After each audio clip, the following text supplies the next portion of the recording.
Dr. Eric Kelly III and a host of phenomenal speakers from all around the globe for this 7-day virtual event that you don't want to miss. The mission of the Black Business Expo is to raise scholarship money from kids all the way from high school all the way from college. The Black Business Olympics is one of the largest Black business showcases in the world. It is an opportunity for businesses and companies to showcase their businesses globally. We are going to be giving away laptops up to $5,000 away to students. Do you support Black businesses? Listen, I support Black business because I am Black business. Black Business Expo, one of the largest business showcases in the history of Black business in the world.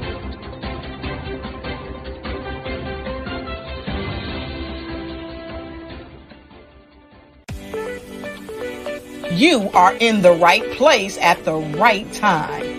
The Black Business Network opens again for its Black Business Olympics, a 24/7 broadcast on business, strategies, global branding, social media marketing, finance, advertisement, and much, much more. Featuring the top, most powerful entrepreneurs and speakers and thought leaders from all around the world as they gather together for this phenomenal event. Join the Black Business Network streaming live into the metaverse, STEM City, USA, Black Multiverse, Pod TV, Roku, Hulu, iHeartRadio, Apple. How many times have you been asked to help someone you didn't even know, a student, a business entrepreneur, or did you ever even ask, where did they end up? That business, that friend, that entrepreneur. Well, just maybe they ended up in a gang, bankrupt, homeless, or worse, dead. Maybe they turned to crime, drugs, and alcohol. Did you ever wonder? Did you destroy their dream, or was your life always so easy? At the Black Business Olympics, we started a movement to help students complete. Give them hope and foster success. Help them to leave their dreams of providing laptops, computers, and up to $5,000 in scholarship funds. Today, we ask you to help a student, a business owner, or an entrepreneur to realize their dream by sponsoring them, supporting them, and buying from them. Consider this. With $1.6 trillion in our Black community, we only ask for a small donation for our students, our businesses, and our entrepreneurs. And you can change a life today. So I ask you, what are you going to do? Sit on the sideline and watch our students in high school be leaving, miss out on their dreams from lack of resources? Or are you going to donate to the movement and change their future and yours as well? Give us a call today at 919-308-9090. Change their life by investing with action to the Black Business Olympic Fund. The Black Business Olympics, one of the largest business showcases of Black business in the history of the world.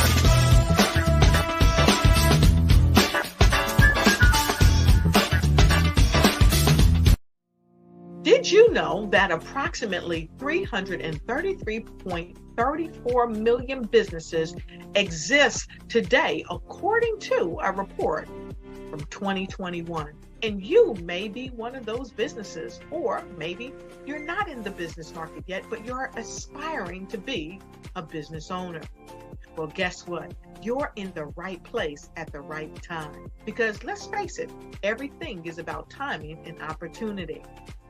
Hi, my name is Dr. Lotus Richer, and I'm the CEO and founder of the Lotus Richer Coaching and Consulting LLC, along with the Lotus Richer Ignite Show.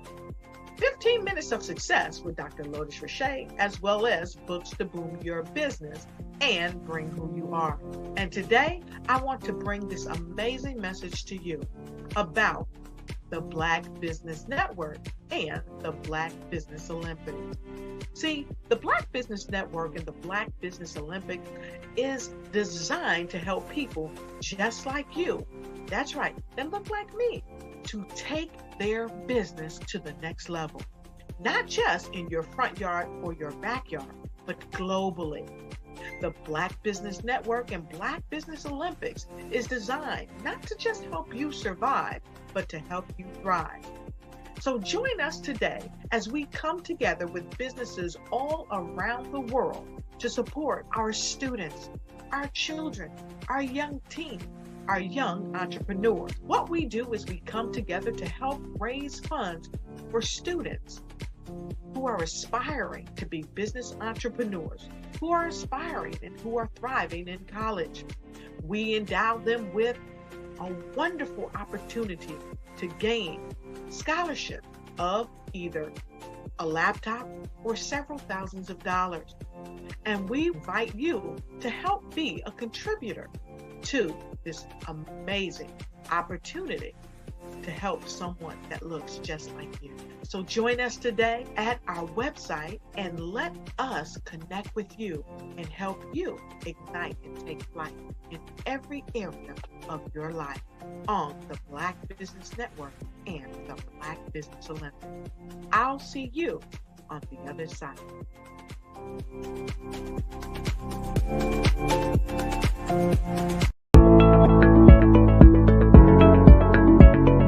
Prepare for what's coming and dominate in economic winter.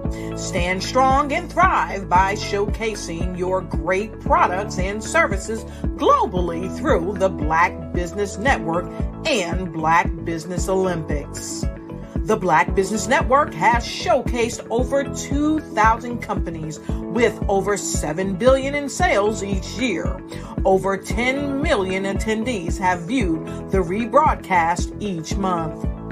Through the Black Business Olympics, unique styles of business training and mentoring are turning students into business owners and entrepreneurial warriors who will dominate in any economy. Gain the ultimate advantage of the Black Business Olympics, 7 days of unbelievable topics and speakers speaking around the globe. Donate your time and experience to provide expertise and scholarships to students worldwide and change the world. Now, more than ever, new insights, tools, strategies, and capabilities are needed. This is your chance for a major presentation to the world. Fill out the form and join the more than 2,000 speakers who have presented to over 200 countries. Join the Black Business Network streaming live into the Metaverse, STEM City, Black Multiverse Enterprises, Hulu, Amazon, YouTube, iHeartRadio, Apple, Facebook, LinkedIn, Pod TV, IBM TV, Spotify, and Google Podcasts. Sign up today. Spaces are limited, and we will see you there.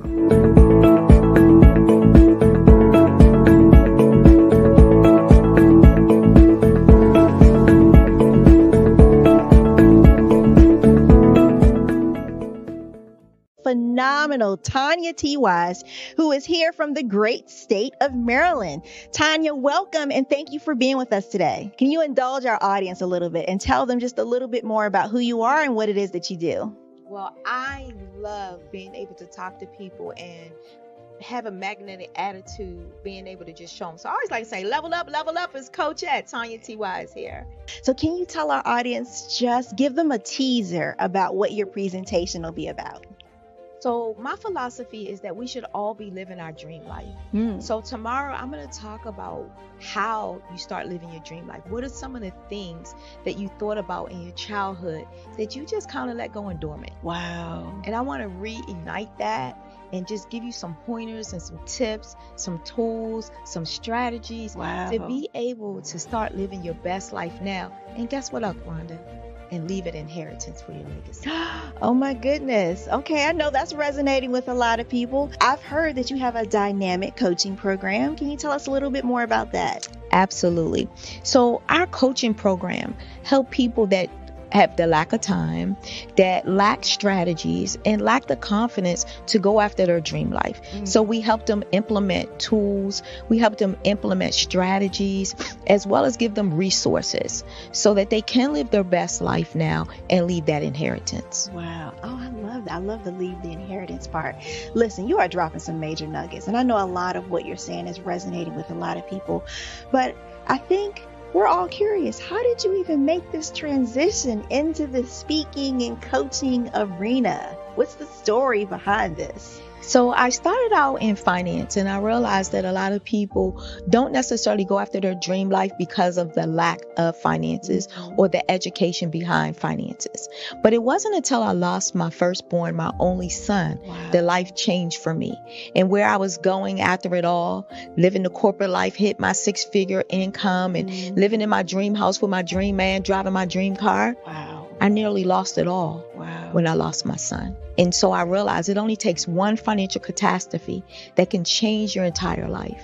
That's what made me start All New Beginnings. Because no matter what's going on in life, there's a new beginning. And because of that, we develop a program called Wise Minded. My little slogan is, don't just dream it, let's live it. If they want to connect with you or work with you, what is the best ways for them to be able to do that? Well, for my social media guru, you can connect with me on every single social media platform as Tanya T. Wise.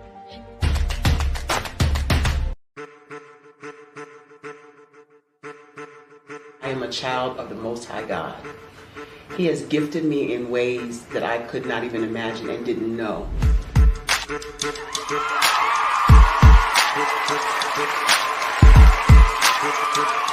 There was a time when I didn't know who I was. I listened to other people tell me who I should be, what I should do. I listened to people telling me that I should be a boutique owner, that I should be a construction manager, that I should be a laborer. Have you ever felt like you should do something else, be something else, go somewhere else, be wherever you wanted to be, and you felt like you were in a box? Anybody in the room? And you couldn't get out? Anybody in the room? And you kept trying to go and you couldn't get out? Anybody in the room? But let me tell you, you need to rock the box. Rock the box.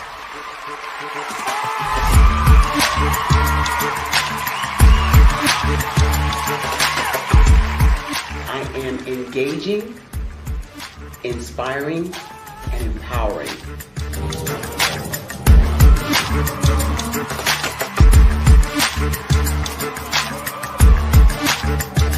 I would give you everything I know.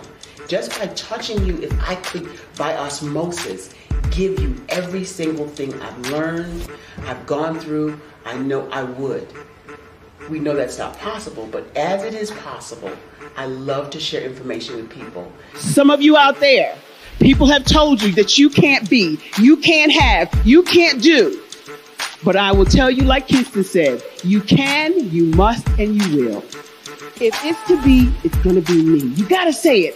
If it's to be, it's going to be. If it's to be, it's going to be.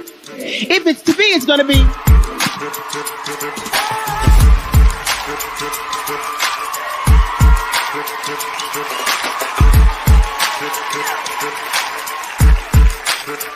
Barbara is because she believed what her mama said about her and not what other people told her.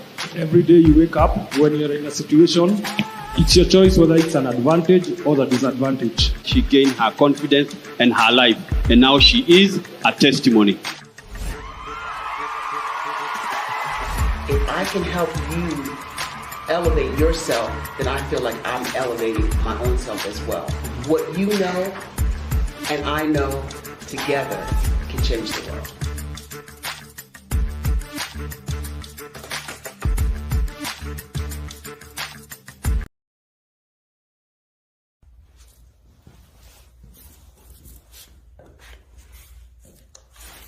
How you doing? I'm Rodney Allen Rippey. Yeah, the child actor. Well, now, leading man. Some of you might remember back in the day, the Harlem Globetrotters popcorn machine. Remember that? Well, it was a Saturday morning special that would come on, and I was there with Geese and Tex and Meadowlark Lemon. Remember the show? Well, I had a great time. And I have to say a huge, huge thank you to all my fans out there. Thank you for all the years of support. I went on from the entertainment industry. I started getting into producing and directing. And now, hey, here I am. I'm a studio executive here in Burbank, California at 2526 Studios. I have to say, it's been pretty good, but the best is yet to come. Please stay encouraged. Keep reaching for your dreams and never forget that genius is common. Remember that. Genius is common. No matter what anyone says to you, no matter how tough the road may get, keep striving. Keep reaching for your dreams. And always know that you are worth it. Everything that you put into yourself, everything good that you pour into your life, you are worth it. And when the times get tough, when things don't go exactly right, it's okay. Dust your shoulders off. Stand up strong. And remember, genius is common.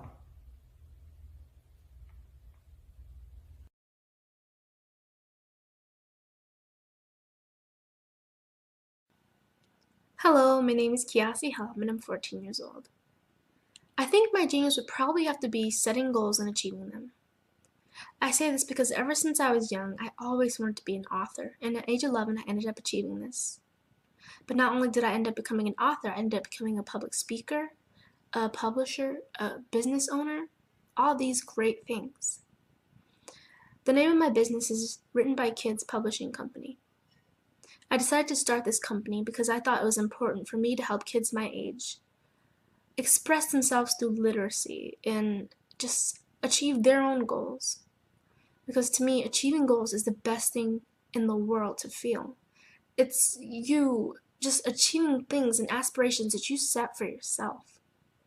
And I know that everybody is capable of this because even if you don't end up achieving the goal, you still tried your best, and that's the most important thing. And everybody is capable of this because genius is common. Thank you.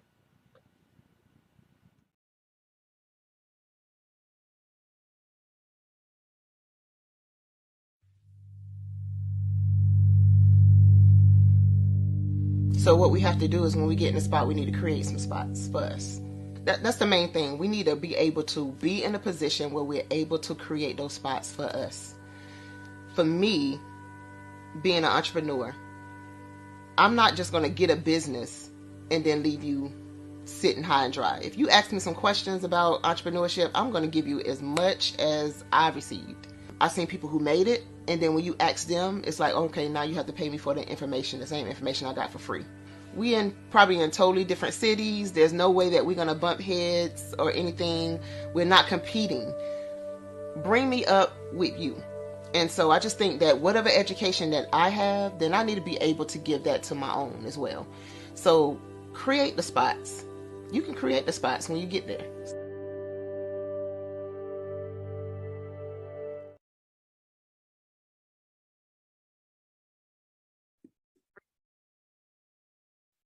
Hello, I'm Dr. Madeline Ann Lewis, President and CEO of the Executive Women's Success Institute.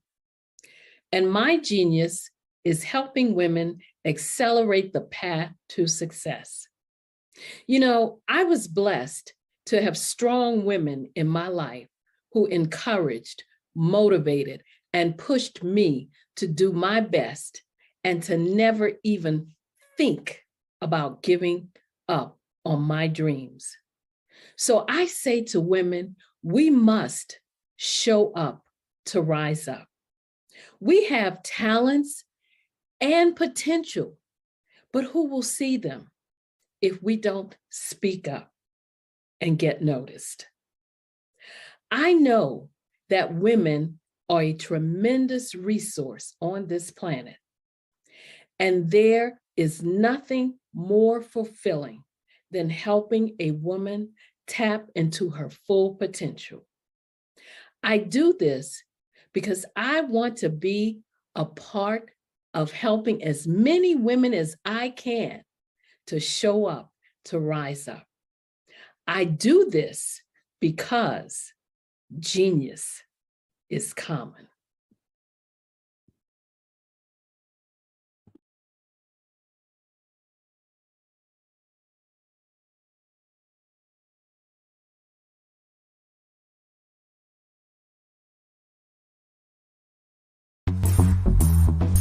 Attention all entrepreneurs and companies. Are you looking for reliable and efficient virtual assistants and back office support to help you manage your business tasks? Look no further than Superwoman Business Services.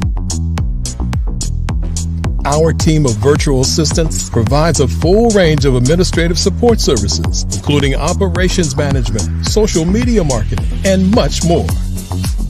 We also offer website design services to help you create a professional online presence that reflects your unique brand. In addition to administrative support and website design, we offer business development and structuring services to help you grow your business and achieve your goals. We'll work closely with you to identify areas of improvement and develop a customized plan to help you reach your full potential. At Superwoman Business Services, we understand that running a business can be overwhelming and time-consuming.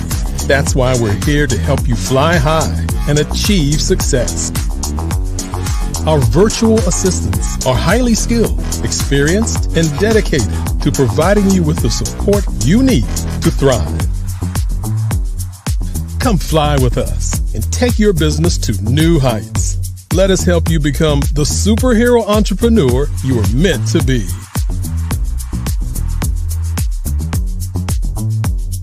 Contact Superwoman Business Services today to learn more about our back office support service. I'd like you to imagine with me, if you will, opening an app where you can collaborate with like-minded individuals from around the world, get inspiration and in-app tools to launch and grow your business, as well as share your knowledge and earn compensation, all in one app. Well, the name of that app is Truso, short for Truly Social. Hi, I'm Matthew Newman, the founder and CEO of Truso. A new concept in social media, Truso is designed from the ground up to be a platform that's both social and empowering for all its users. How exactly do we do that? I'm glad you asked. First, Truso brings the world together via video. Psychologists assert that video provides a significantly more effective connection than audio only. When you enter a community on Truso, you're face-to-face. Second, on Truso, you don't have to have 1 million followers to monetize. Our business model allows all hosts and moderators to monetize, no matter the size of your following, by 1, producing fee-based content, and 2, inviting others to join the platform as subscribers. Even more, Truso has an in-app resource library with over 100 free resources, forms, and documents to help you build your brand and grow your business. Third, Truso is inclusive. The deaf and hard of hearing communities make up 360 million people worldwide. Unlike audio-only apps, Truso embraces this community, providing a networking platform that allows them to participate via video and closed captioning. We even have a deaf and hard of hearing foundation in the works as well. Fourth, Truso is both social and safe. We refer to Truso as a virtual extension of the beauty shop, barbershop, and brainchild of the community. A place where there's laughter, along with wisdom, growth-oriented conversation, and genuine connections in a safe space. Truso even has proprietary security to ensure we maintain a safe environment for everyone. Where are we at now? Truso is live, y'all. We've launched in beta and we're acquiring users daily.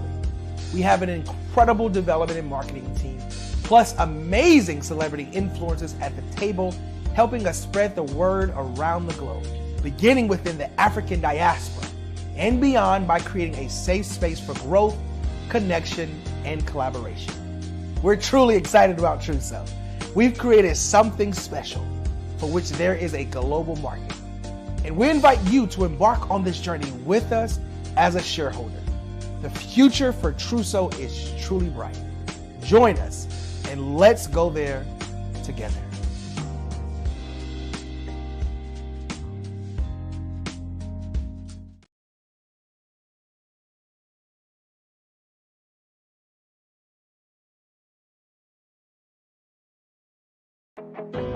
I am Black business. From the moment I wake until the time I sleep, I am Black business. I am Black business. Are you Black business? I am Black business. Do you support Black businesses? I support Black business because I am Black business. Black Business Expo, one of the largest business showcases in the history of Black business in the world.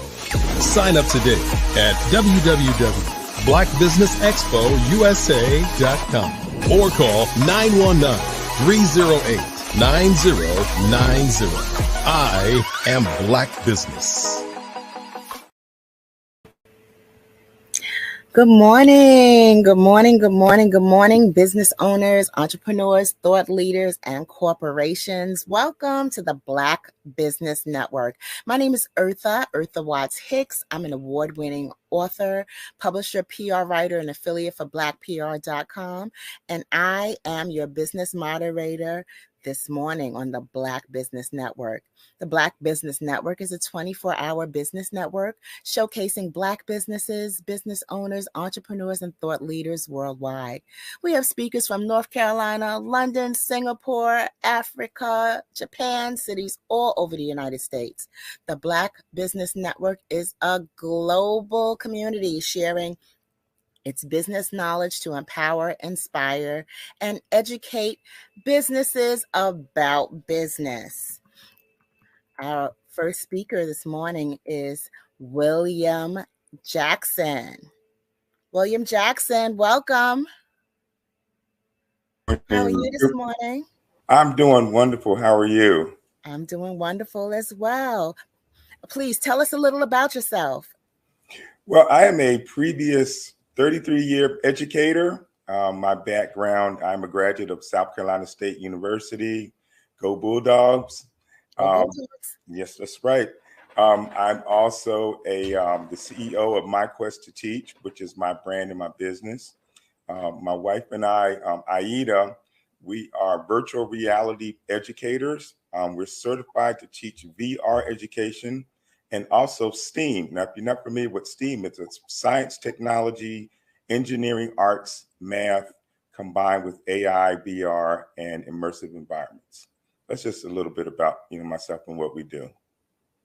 That's wonderful. That's wonderful. And what compelled you to launch this brand, this so important brand? And how are you doing it? What led you to do it? Well, interesting enough, it's an interesting story. I started off as a health and physical education teacher, and I taught PE for 15 years here in Florida. We are in Jacksonville, Florida. And just understanding and learning the dynamics of the changes of technology to come in the future. We were inspired, both of us, my wife and I were inspired by our parents as well, particularly our moms that were involved in technology. My mom was a business teacher in Camden, New Jersey at Camden High School. And through the different areas of progression of technology, she taught me, my brother, my sister, how valuable understanding how tech is going to influence not just education, but the business world as well. And this journey, led me down the path of going into education. I'm a fourth generation educator, and just learning the dynamics of how to engage youth, teens, and young adults, how to prepare adults for career changes. And during that growth and development, we learned that, it wasn't just a matter of social media. Thousands of people, 100,000 people are on social media, but it extends beyond that. For Black businesses, it's very important that we are visual no matter where we go, whether it's in person or whether it's virtual. And understanding that concept and growing from STEM and STEAM, my wife being an artist and an author as well, we put together a mindset that we're going to build a company together, and we're going to share our knowledge with Black business owners and others as well to teach them about the metaverse, how to use the metaverse, how to use AI, how to use different areas of tech to build their business, but also broaden their brand, not just locally where they are, but nationally and internationally. So it's been going pretty good. We're very happy. We are currently here in Maryland at a conference called WordCamp, talking about these very same subjects. So is this limited to just youth, or do you do youth and Black businesses? Because I know I would love to learn more about AI and virtual reality. And I know a lot of the newer technologies that were newer some 10 years ago. It was my children that introduced it to me. So, so how does that work on your end? Well, we cover the full gamut. Being an educator, it's important that, well, let's start by this. Black businesses have to understand that the youth, teens, and young adults of today will also be their clients, will also be their employees for the future. And some of them will also be part of the consulting team that a lot of Black businesses need to take them into the next decade or the next generation of technology, because the youth are consistently using it, but the idea and the mentality is taking it from beyond a gaming environment to a business environment can be challenging. That's why it's important to build your network like the Black Business Network. We go the gamut from middle school, high school, adults, just to make sure that we share our knowledge and information as a business entity, because we want to see businesses grow. We're at the cusp of technology with AI and VR, where if you're not knowledgeable about these areas, it's so easy to be left behind. And we'd hate to see that to happen. I see your point. I see your point. Do apps play into that as well, like technology for mobile phone applications?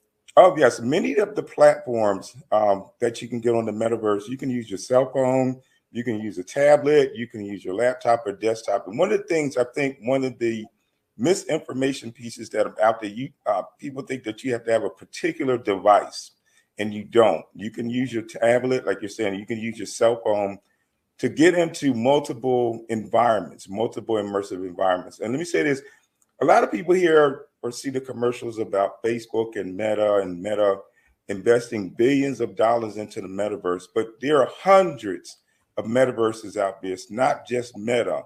And understanding that concept that the metaverse is an extension of the internet. So we talk about Web3, AI, metaverse, MR, VR, all of those elements combining together to provide different experiences and also enhancing different business opportunities as well. Okay. I consider myself someone that used to be tech savvy, but now that the metaverse has come upon us, I've come to think of it as a different dimension. Right. So for folks like me who think of the metaverse as a different dimension, what is the most basic thing that we should understand about the metaverse? All right. So the basic thing is have fun with it. That's what I say, coming from an education background and a business as well. Learn in the manner that's best suited for you. There are people that love watching YouTube videos, watch as many YouTube videos as you would like, read books about the metaverse, choose the path where you're going to decide you're going to take your business down, what path, but also be strategic. It's good to follow trends, but don't get caught up in following a particular person or a particular company that they advertise themselves as experts, because this is constantly changing. It's constantly adapting. So accumulate as much knowledge as possible. Attend conferences and workshops. There's a lot of free things going on. LinkedIn has workshops that are coming up, and maybe in your local area, there are conferences as well. Many Chamber of Commerce entities are also integrating this technology as well in helping businesses. If someone is really passionate and inspired to learn and adapt and want to teach others about the metaverse and AI, form a coalition in your community. Check your public library, because there are a lot of resources that are out there. You just, like with anything, you have to be strategic and look at where you want to get the information from and listen to what's being presented and understand how you can apply it to what you want to be successful in. Now, I notice as a small business person that advances in technology, they're only going to continue to advance, continue to grow, to continue to get become more difficult.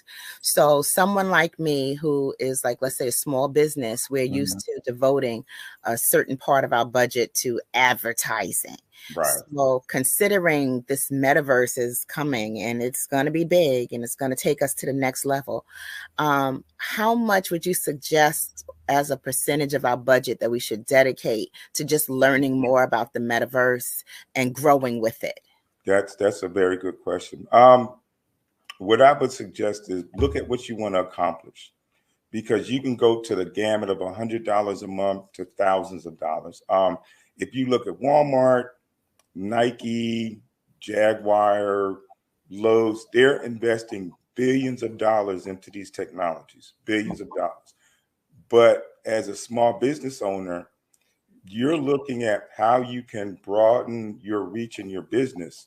And it's just a matter of finding a platform that you're interested in, finding a team that you can work with that matches your goals, and finding the time during your normal business timeline that you're working on to figure out how you can connect. So I'll give you a perfect example. My wife and I, as VR instructors, we use a platform called Engage and Victory XR. So being certified, we can bring people into those environments that we've created, and we can teach classes, we can have demonstrations. The engagement is immersive, so everyone comes in as an avatar. So to start off with, I would suggest go to Ready Player Me or readyplayer.me. Learn how to create your avatar and have fun with it. Your avatar is a digital representation of who you are. So you're going to create every aspect about your avatar, your hair, your skin complexion, your eyes, even down to your nails on your hands, your clothes, your feet, and create several avatars, because that'll allow you to practice. The first avatar that I would suggest is a business avatar, because more and more companies, because their employees are remote, are being brought into metaverse sites as opposed to Zoom. So think of the metaverse as a Zoom on steroids, as my wife likes to say. And you're coming into this environment as an avatar. You don't have to use an Oculus. You can use your laptop, your keyboard command like a video game, and you can walk around in the environment with other people. You can talk with them, you can share information, and that's key and important, because the same attitude that you would have in the real world as a business owner, you would have in a virtual world as well, because you're talking with people, you're sharing information, you're exchanging ideas, and you plan to make sure that you promote your brand in a professional way. The second avatar, your first avatar, I'm sorry, is a business avatar. Second avatar is casual, because you may go to a networking event in the metaverse. So you want to dress business casual, so that way you can still build those relationships and share that information. The third avatar is just something to experiment with. You know, have fun with it. Change hair color, change eye color. Just have a great time and a fun time in doing that. Ready Player Me, that program is free. It allows you to create your avatar, but you can take your avatar and move it to different metaverse spaces. It used to be a challenge because they were not connected through the different networks. Now your avatar can follow you around wherever you're going in most cases, and you can meet different people and share your brand and what you do. Just like we're sitting here right now, we were avatars. You know, we would be talking and communicating, but it would be a digital representation of who we are. Gotcha. Now, as I listen to you, I get a a better understanding of what the metaverse is. It doesn't necessarily seem so much as an abstract, different dimension somewhere. Right. It's starting to remind me more of like a cross between, or a hybrid between, a Zoom and The Sims. Exactly. So I get a sense of it now. I remember, now I'm going to go way back with this one. Okay. I remember when the internet was brand new, we were all watching the Ricky Lake show, who was always pointing us to AOL to follow her and her show for more information about the show. So she was like, join AOL. So, you know, half of us didn't have computers. So her always, you know, mentioning AOL and the Ricky Lake show on AOL, that gave us an understanding that there was something coming, and we knew that the Ricky Lake show was one to watch. So now that we're going into the metaverse, what companies should we be paying attention to know or to learn how to do what they do, or to get like an example of how we would like to do things for ourselves? Well, one of the things I like to say is our brand, my brand is My Quest to Teach. And my wife's brand is Love Built Life. So most of the things that we're involved in and we're engaged in deal with alternative technologies and blending them together. For example, you may have a website, and the future goal of companies is to make their websites immersive. So you're not just going to a website and you're scrolling through and you're getting information. You are actually in the website as an avatar communicating with AI. That's wonderful. Yeah, it's coming. A lot of that technology that we're talking about, there are different levels of advancement. The other way is, you know, a lot of people shop online with their phones. You know, they type in what they want and they search. But the newer technology is you're going in as an avatar. You're walking around an environment, and I'll give you an example: Lowe's and Home Depot. Okay, and the beautiful thing about this, it addresses accessibility. So if you're not mobile, or if you're challenged by accessibility or mobility issues, as an avatar, you can walk around Lowe's or you can walk around Home Depot and shop and pick out items that you want to purchase, talk to a representative or talk to an AI about the project that you want to do, what you're trying to do. And these environments, as I said before, these companies are putting billions of dollars into these environments because they want to be engaged. They want people to come into the environments, and they want them to see, hey, this is what's happening. This is what's going on. How can I better provide service to people that are coming in there? So imagine taking what we saw in the Jetsons and applying it to what we're doing today. You know, you have your screen that comes up, and you know you have your face that's imposed, but it's an avatar face. So you're going out in the community as an avatar, and you're walking around your community. Your community's on the metaverse, or you're going to the store. You're going to the store as your avatar. You see your neighbor. Hey, how you doing? You see a friend. How you doing? How's everything going today? I love the outfit. I love the shoes. So you're still having those conversations, but you are digital. Okay. In your home. Wow. I mean, that sounds phenomenal. Yeah. Okay. So here's one. How did you get your start in something that seems so complex? What led you into the metaverse, and what was the passion that drew you in that direction? Just kind of seeing it on the horizon. Well, to be honest, it wasn't my all doing. I give props to my wife. We were on a platform, mobile platform on the phone. The name just escaped me. Clubhouse. Thank you. We were on Clubhouse, and there were all these rooms talking about different areas of technology. And we have been on Clubhouse for maybe a year and a half. And there was this explosion of conversation about the metaverse, VR, immersive environments. So the more we heard about it, the more we learned. We realized that we couldn't just be STEM and STEAM teachers. We had to integrate immersive environments, because these are the areas youth teams and young adults were going to go into. Now, one of the components is there is Minecraft and Roblox. Now, everybody's familiar with those. You ask the kids. Those are preliminary elements or environments similar to the metaverse. So kids today know that. They're like, okay, yeah, I build in Roblox, I build in Minecraft. You know, they're familiar with doing that. We'll take that to the next step, take that to the next level where we can be engaged in a Roblox or Minecraft environment. So taking that and having the mindset of how can business apply this to grow their business, to maximize their brands. Well, you address it as you can do business in the metaverse. You can make money in the metaverse. Now, when I say that, a lot of people's ears perk up. So don't think that you're going to be an instant millionaire. It doesn't work that way.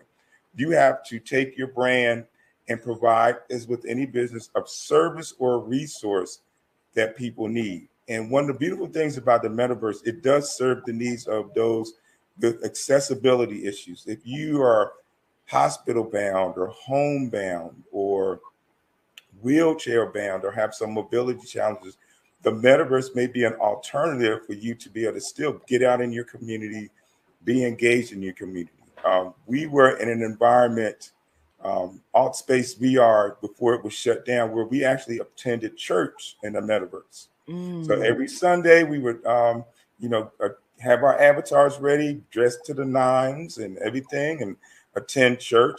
The beautiful thing about that was there were people that were from all over the world: Scotland, Nigeria, India, Pakistan, Canada. So the engagement was there during the church service, but then afterwards was that time of fellowship where you can talk and you can share information. Most people there did have businesses, so the conversation transitioned from ministry to business. Wow. And you made those international connections. And a lot of the connections we still have today, even though they shut AltSpace VR down, there's other environments, as I said, like Victory XR and Engage that people have moved to. You're still involved and engaged with each other. Wow. Now, from what you're telling me, for those who have mobility issues or issues with accessibility, this opens up a whole new world for them. Now, I know when it comes to information and our personal information, our personal identity, our email, even now, I'll open up my cell phone and I'll see advertisements for things that I just mentioned in the conversation 20, 30 minutes ago. So with this metaverse being so vast with possibilities, what can you see as some of the risks that we should look out for? Well, knowledge provides power, but knowledge also has the tendency to get us in trouble. And the reason I said it, now you have to remember, when we're using this technology, we're algorithms. We are algorithms in an environment where it's based on binary coding, zeros and ones, basically, you break it down. From there, when we're exchanging information, everything's digital, everything's electronic. But we have to remember, as we're using this, we're making digital trails or digital pathways. So the way the technology is now, and I'll use Gmail. AI is embedded in Gmail to make it easier for you to create emails, to read emails, to adapt different technologies in your email.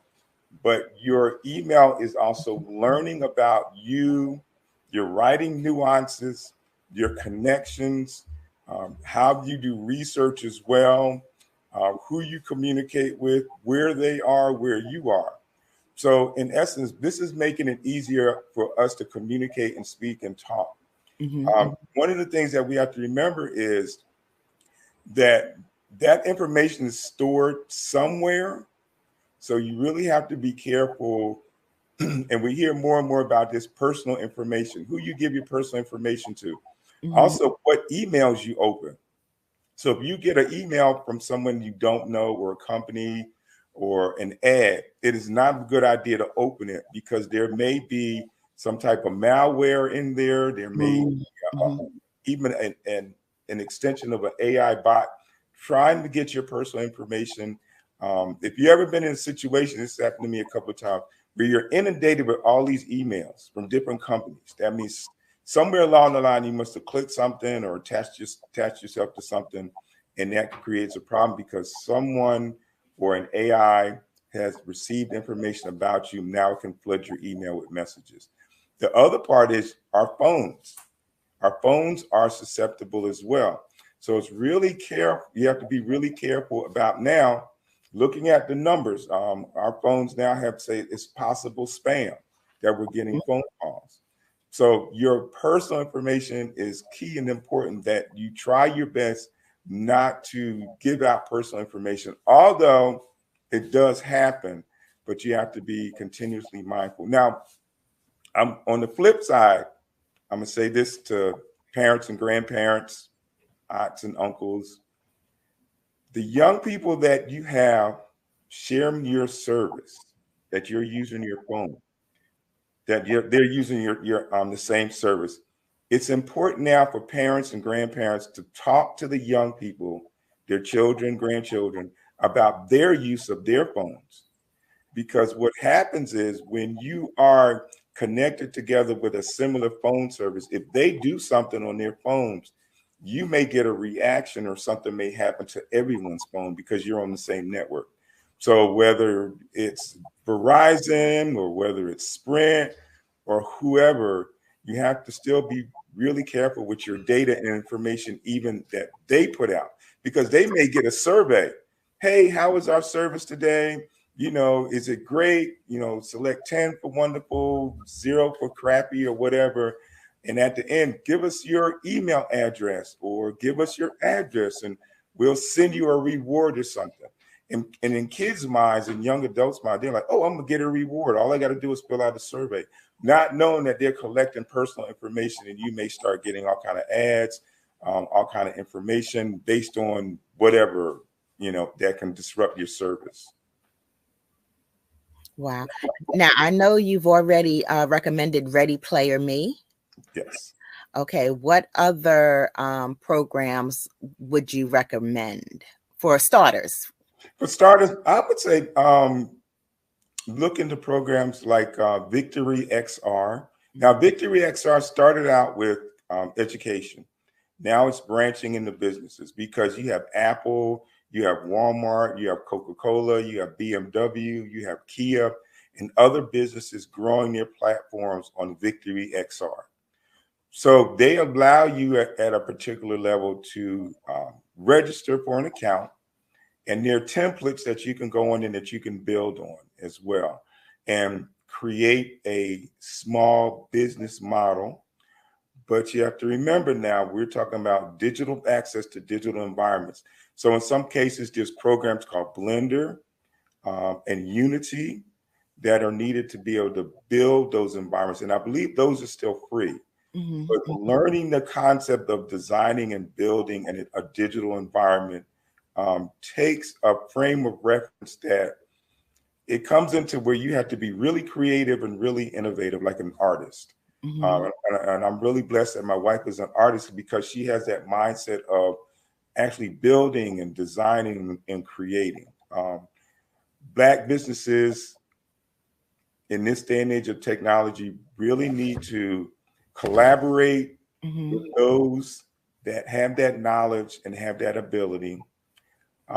Be able to negotiate with individuals or companies strategically how they can use the metaverse. That's why I said you can't just jump into these environments because it will come to a point where you're going to hire somebody to create an environment for you for your business.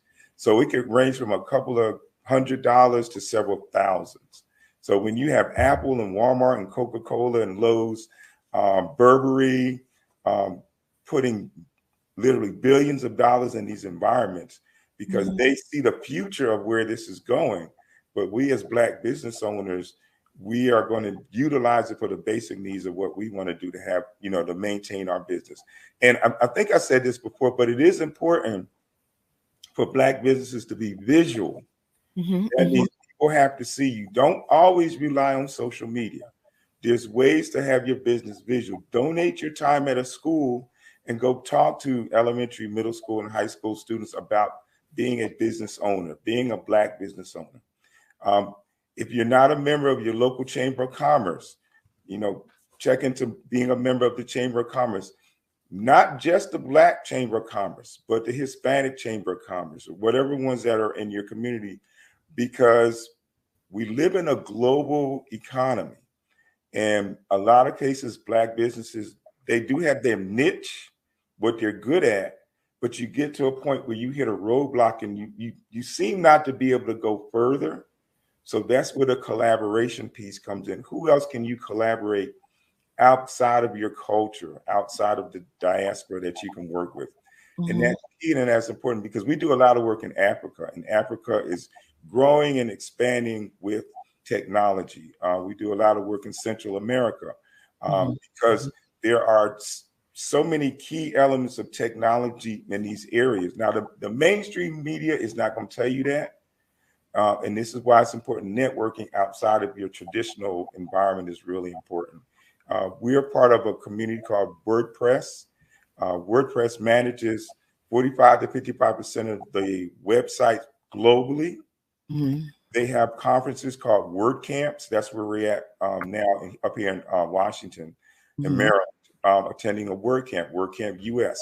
So we can connect with different business owners and talk about the blending of website development with AI with metaverse, AI, and web development, because everybody has a website for the most part. But taking it to the next level is important. How do you integrate AI into your website? How do you integrate the metaverse into your website?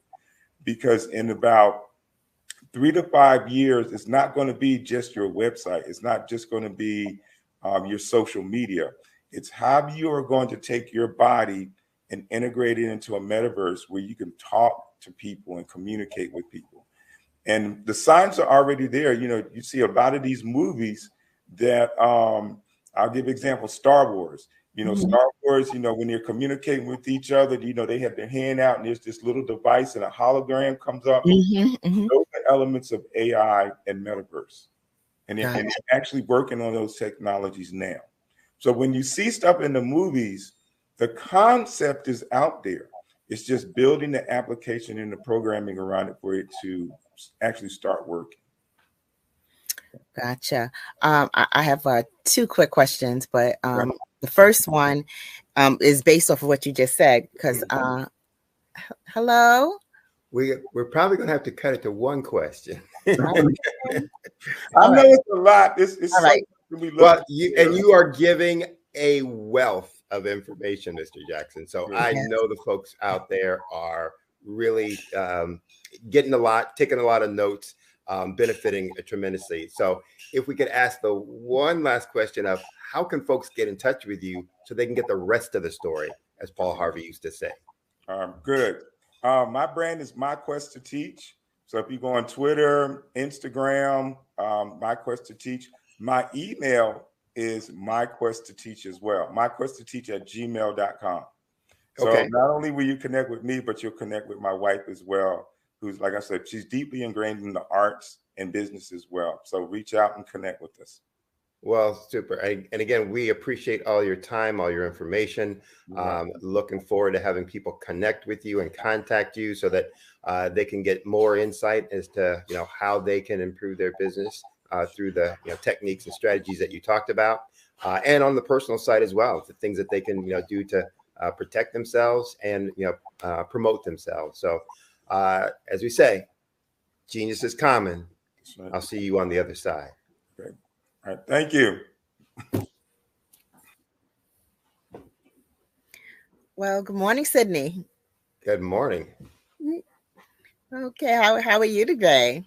I'm good. So appreciate you and all that you were doing in terms of the interview and the fireside chat and keeping that going so smoothly. And again, pulling all that great information out. I think they're going to roll it to commercials. So genius is common. And I'll see you on the other side. There you go. I am Black business. From the moment I wake until the time I sleep, I am Black business. I am Black business. Are you Black business? I am Black business. Do you support Black businesses? I support Black business because I am Black business. Black Business Expo. one of the largest business showcases in the history of black business in the world. Sign up today at www.blackbusinessexpousa.com or call 919-308-9090. I am Black Business.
Dr. Eric Kelly III and a host of phenomenal speakers from all around the globe for this 7-day virtual event that you don't want to miss.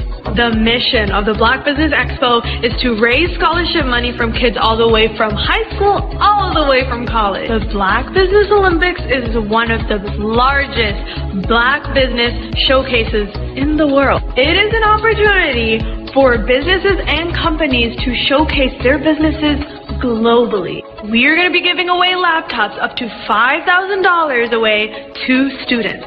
Again, I'm Olivia Appleberry, the founder of 2 Cents Finance and one of the speakers for the expo. I am so excited to see you there. For more info, go to www.blackbusinessexpousa.com or call 919-308-9090 and hope to see you there.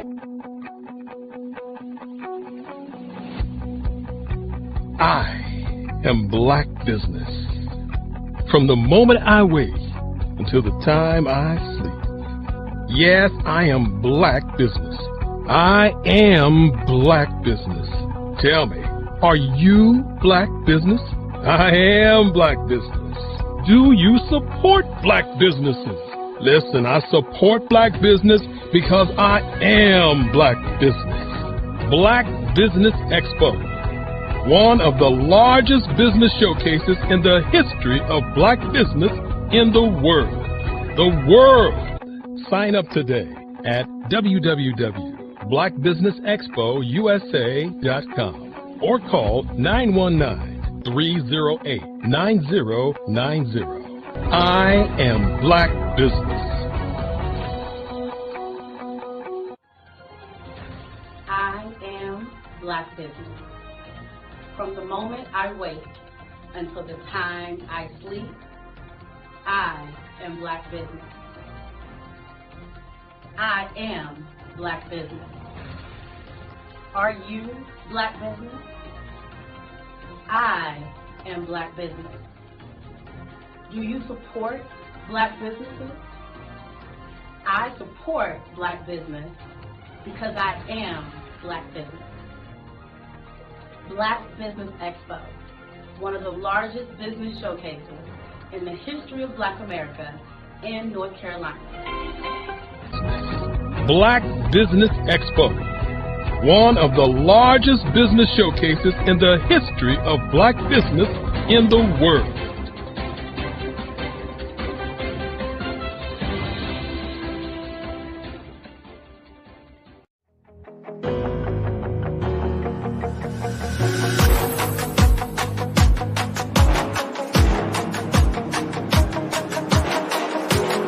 Over the past few years, we've seen the growth of existing and new initiatives focused on financial inclusion, building global networks, and reducing the wealth gap in response to the idea there's not enough seats at the table. Whether their outcomes are to increase the representation of black executives on corporate boards, ensure an inclusive global economy, or to create new U.S. African commercial pathways, the strategies are often carried out by separate programs. The question is, should they be? With the continent of Africa being home to more than half of the world's fastest growing economies, the youngest workforce, over 400 companies generating more than $1 billion annually, 700 generating more than $500 million annually that are poised for growth, and being the destination of nearly $5 billion in venture capital in 2021. Diversifying U.S. and Africa commercial engagement by building bridges between African businesses and their U.S. diaspora should begin being seen as mutually beneficial. From helping to reduce Africa's enormous capital gap to catalyzing two-way trade opportunities, the COVID-19 global pandemic hopefully has taught us that global challenges and opportunities are more interconnected than we thought. During the pandemic, African companies like Unicorn Flutterwave, insurance provider Reliance Health, ride-hailing app Yasir, and 54Gene, the continent's first bank of DNA on people of African descent, proved that when African companies have access to networks, capital, and information, they grow big, grow fast, and create solutions that are valuable to the world. This is why BDirect was created. We are the first U.S.-based but African-centric board preparedness and board search company designed to connect U.S. Black talent and corporations to African businesses. Unique and fundamental to BDirect's success is our process of helping board candidates adapt their experience and networks to an African context before they're connected to high-growth companies that are looking to locally and globally scale. From our focus groups with African business execs and government leaders, we don't ignore the sentiment that business is easy, but people are hard. Having a pool of board candidates with hard-to-access networks and extensive experience across the business life cycle, including successfully raising capital, is table stakes for an initiative like this. So yes, we have that. But corporate or entrepreneurial success in the U.S. does not guarantee success in Africa. Developed alongside industry partners on the continent, our training program, BDirect Prep, is designed to transpose their experience to create cultural comfort, understanding, and a commitment to helping businesses in Africa scale. Our board governance sessions are African, continental, and country-specific, integrated with cultural awareness and dexterity training, masterclasses led by African industry execs, and mentoring and coaching from African continental-based facilitators. But even more unique to BDirect Prep, we cap off our training program with an immersion trip to help candidates that have not been to Africa before see and feel Africa's complexity and opportunity from African soil. We all know traditional network-based board placement has historically left a lot of us out of ever really being in the paid board pipeline. Our strategy supports the work of many great organizations that are successfully filling seats at U.S. board tables by creating more tables for those that are still left on the sideline. It's time to start seeing the role and value of U.S. Black talent and businesses on the continent of Africa differently. Old perceptions and habits limit economic inclusion. Let's transition Black talent and the African businesses they will support from the periphery of the global economy to its core. Living in a global lockdown, we all know now how fast local and global economies can change, and see the value of having businesses that hire, strengthen local value chains, and even grow globally. Status quo in any form holds back progress. We must democratize U.S.-Africa commercial engagement by socially and economically connecting cultures that have long been disconnected. It's time for Africa's U.S. diaspora to redefine their global value by helping African businesses scale continentally and globally.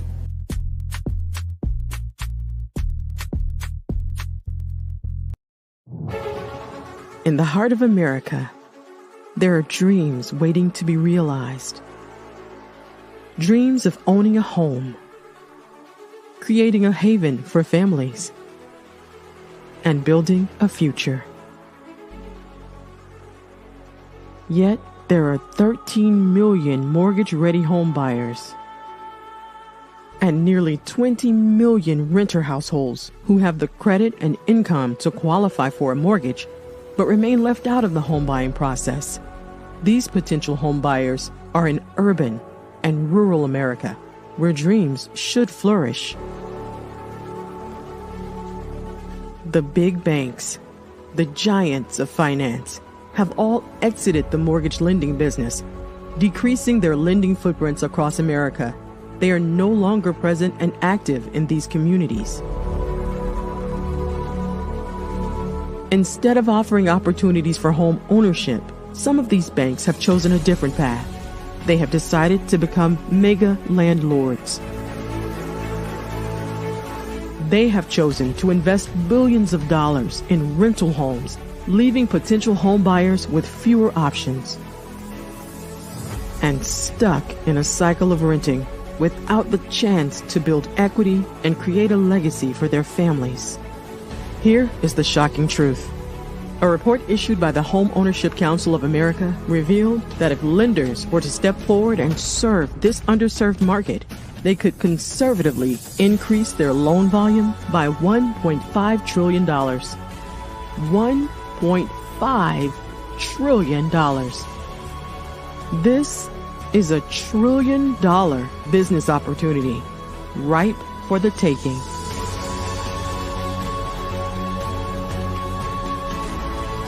That's why I Have a Dream Home is here. We support the American dream of home ownership in urban and rural America. We believe in the power of social consciousness and the impact it can have on people's lives. Investing in urban and rural America is not just good business sense. It's a moral imperative. Our mission is clear. Become the go-to mortgage lender in these communities. Create a pathway to home ownership for all Americans, breaking the cycle of poverty by empowering families to build wealth, stabilizing our communities, and taking pride in our country. I Have a Dream Home. Unlocking dreams, transforming communities, and rewriting the story of American home ownership. For more information, scan the QR code or visit our website at www.ihaveadreamhome.gold. I was born in a little village on the island of Haiti. Many deadly diseases pounded me. It is as if they were on a mission to end my existence on this earth. I refused to give up. In 1983, I left Haiti and came to the United States of America. And I came with $5, 2 shirts. I didn't speak in English. I came to Atlanta. I got a job. I was a doorman. I was a doorman with a dream. What I used to come on stage. I'd rehearse this moment that I'm standing in front of you. That's the power of a dream. Maybe today is the day you begin acting as if you already have it. And then step out with full force. Take a risk. No condition is permanent. Don't let your situation distract you. You are chosen. You are called. You are born for a purpose in this life.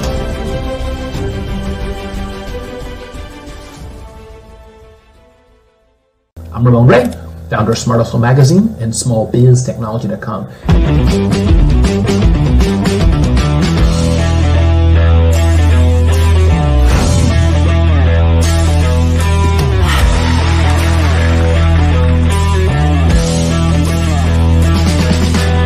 You're here today to celebrate small business success.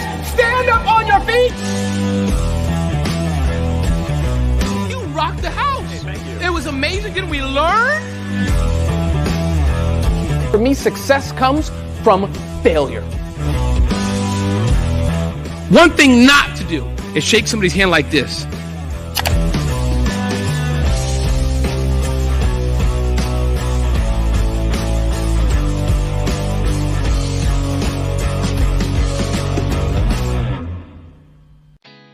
Did you know women represent just 3% of Fortune 500 CEOs and less than 15% of corporate executives at top companies worldwide? Have you wondered what the secrets are to getting into the top ranks, whether in the private or public sector? Do you want to figure out how to stop being held back in your career or passed over for promotion? Then you're in the right place. Hi, I'm Dr. Madeline Ann Lewis, President and CEO of the Executive Women's Success Institute. I have decades of experience in the military, the federal government, and corporate America, and my mission is to help women succeed and tap into their full potential. I want to reach 1 million plus women around the world to become the leaders they are meant to be. So if you want to move into a management or executive level position, or maybe you are a female veteran transitioning out of the military into business entrepreneurship, then reach out to the Executive Women's Success Institute at 301-693-3284. Let us get you on the fast track to success.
Dr. Eric Kelly III and a host of phenomenal speakers from all around the globe for this 7-day virtual event that you don't want to miss.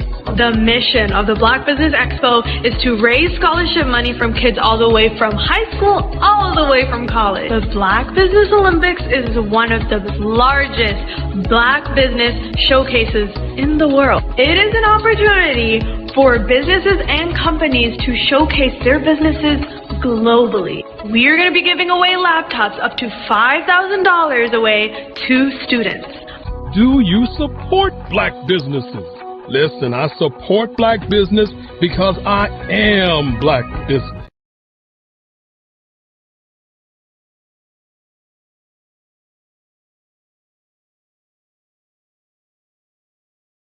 Good morning.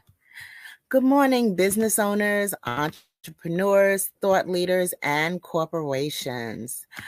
Welcome to the Black Business Network. My name is Eartha Watts Hicks. I'm an award-winning author, publisher, PR writer, and affiliate for BlackPR.com. I am your business moderator this morning on the Black Business Network. The Black Business Network is a 24-hour business network showcasing Black businesses, business owners, entrepreneurs, and thought leaders worldwide. We have speakers from North Carolina, London, Singapore, Africa, Japan, and cities all over the United States. The Black Business Network is a global community sharing business knowledge to empower, inspire, and educate businesses about business. Our next speaker is Sydney Warmsby. Sydney Warmsby is an experienced business executive with over 30 years of demonstrated success in developing and implementing strategic solutions that integrate all functions of the business for solving complex and high impact situations. He has proven results in leading and coaching teams for business startups, business turnarounds and transformations, new product development, and implementation of Six Sigma and total quality management techniques. Good morning, and help me welcome Mr. Sydney Warmsby. Welcome, Sydney. Thank you. Thank you. Thank you for having me. Oh, you're very How welcome. are you this morning? I'm great. Genius is coming, and I'll see you on the other side. Okay. Thank you. You're welcome. So good morning to those out there, depending on where you are tuning in from. Good morning, good afternoon, good evening, good day.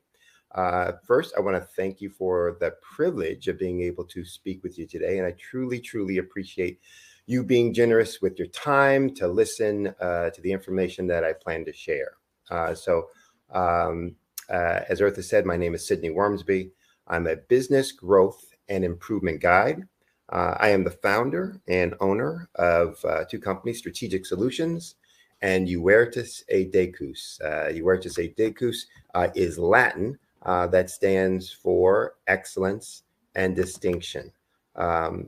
We are a small business, mid-sized business consulting practice and firm. We provide solutions with results, and that's to small and mid-sized businesses. And those solutions typically double their revenues and profits in less than 12 months, often in less than 9 months. And I use the word guide in my business title instead of consultant or coach intentionally, because unlike most consultants and coaches, what I do is work very hands-on in the implementation of our solutions with our clients. We are present with them on their growth journey, guiding them all along the way as to the right path to take to get there to their desired destinations. So today, I'm going to be talking to you about growing your business and helping you understand what is the secret sauce to achieving growth in your business. And here's what I plan to cover, today. And it's if you're going to ask first, who is this for? If you are a business owner who is just trying to figure out how to grow your business, you've tried some things, maybe they haven't worked, then this is going to be for you.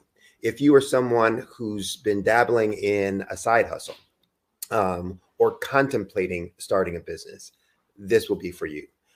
If you're someone who has hired coaches and consultants in the past to help you grow the business and nothing has changed, this is for you. So we're going to talk about growth in a lot of aspects. We're going to talk about what is growth, why it's important for the business. We're going to talk about the 5 things that drive growth, the 5 categories of activities that drive growth. And I want to be clear and specific. There are only 5 areas where all growth for all businesses, regardless of industry or segment, regardless of stage or phase of the business, all growth will come from these 5 categories. And I will try to provide a few specific strategies and tactics that you can use to generate explosive growth in your business. Now, it's 40 minutes, 45 minutes tops that I'll have to be able to talk with you. I won't be able to cover everything. My intention won't be able to cover everything. It's really to give you some insight, some indication, a couple of simple examples that make the point of things that you can do, and maybe to stimulate your thinking so that you can open up to new ideas and new things that you can do, new actions that you can take or pursue for your business. So let's get started. And some may be asking the question, one, are the things that he's going to talk about, are they relevant? Do they work? How complicated are they going to be? Most of these are pretty straightforward and simple. They're also process or behavior related. So they are, going to be low cost, and I'll get into that a little bit more later. But there are also specific things that I have done in my past and in my career. And so I've been blessed and fortunate to be able to have a lot of depth and diversity in my experiences. That depth and diversity includes the kinds of corporations that I've worked with, in terms of Fortune 100 corporations. I've worked with JP Morgan Chase, Citigroup, International Paper, PepsiCo, Eastman Kodak, and several others. It's also been a diversity in terms of the industries that I've been in and been able to implement some of these things in. So I've been in chemical processing businesses. I've been in discrete parts manufacturing businesses. I've been in equipment assembly businesses. I've led retail restaurant businesses and retail banking businesses, investment banking and investment services businesses, IT groups. So as in addition to being a consultant, I've worked in all those kind of, industries and categories of businesses. I've worked in a variety of phases and stages and used these techniques that I'm going to talk about in all of those phases and stages. So in startups, in turnarounds, in businesses that were having declining sales, and in businesses that had plateaued and were looking for a kickstart or jumpstart to their business. The diversity of my experiences also has been in a variety of functions and responsibilities within the business. And I've used these techniques in each of those. managing capital projects, manufacturing management, operations management, sales and business development, business unit or business P&L, management, in executive leadership. So these things I've actually done and implemented in all of those kinds of experiences that has served me well. But the other thing that's going to be important is the importance of kind of passion and commitment to delivering results. So none of these things work if you or the folks who are leading them for you aren't committed to outcomes, committed to results. And again, my background, I've been fortunate to have the opportunity to demonstrate that passion and commitment, but use these things to actually get those kinds of results. So, for one of the companies, I took the number of business units, retail units that I was responsible for when I was handed it over, from 10 units up to 46 units. And that was in less than a 3-year period of time. In one business, responsibility, I took an organization that had declining sales for over 2 years to increase in sales in less than 6 months. For one of the banking businesses that I was responsible for, grew sales and profits that were at 2 times what the rest of the business was doing. So I say that not to toot my own horn or to brag or be braggadocious, but to really say these things work. And from that perspective, I know business, I understand business, and from all different perspectives. I know each of the functions or aspects of businesses and how they impact other functions of the business. And I know what makes a business grow. And because I know business, I know and understand your business because I know the business of business.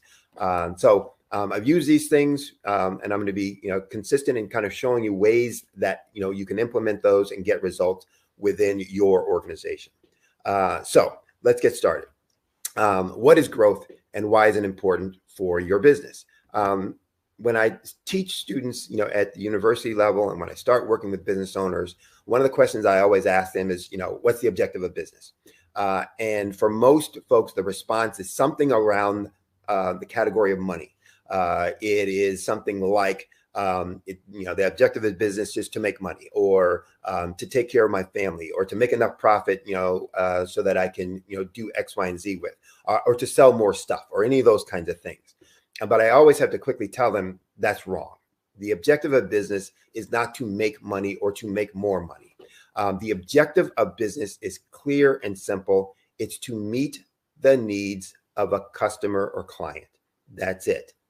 Now, if that's the objective of business, then money becomes one of the ways that we measure how well we're doing that. So the objective of business is to meet the needs of a customer or client, to solve a problem of a customer or client.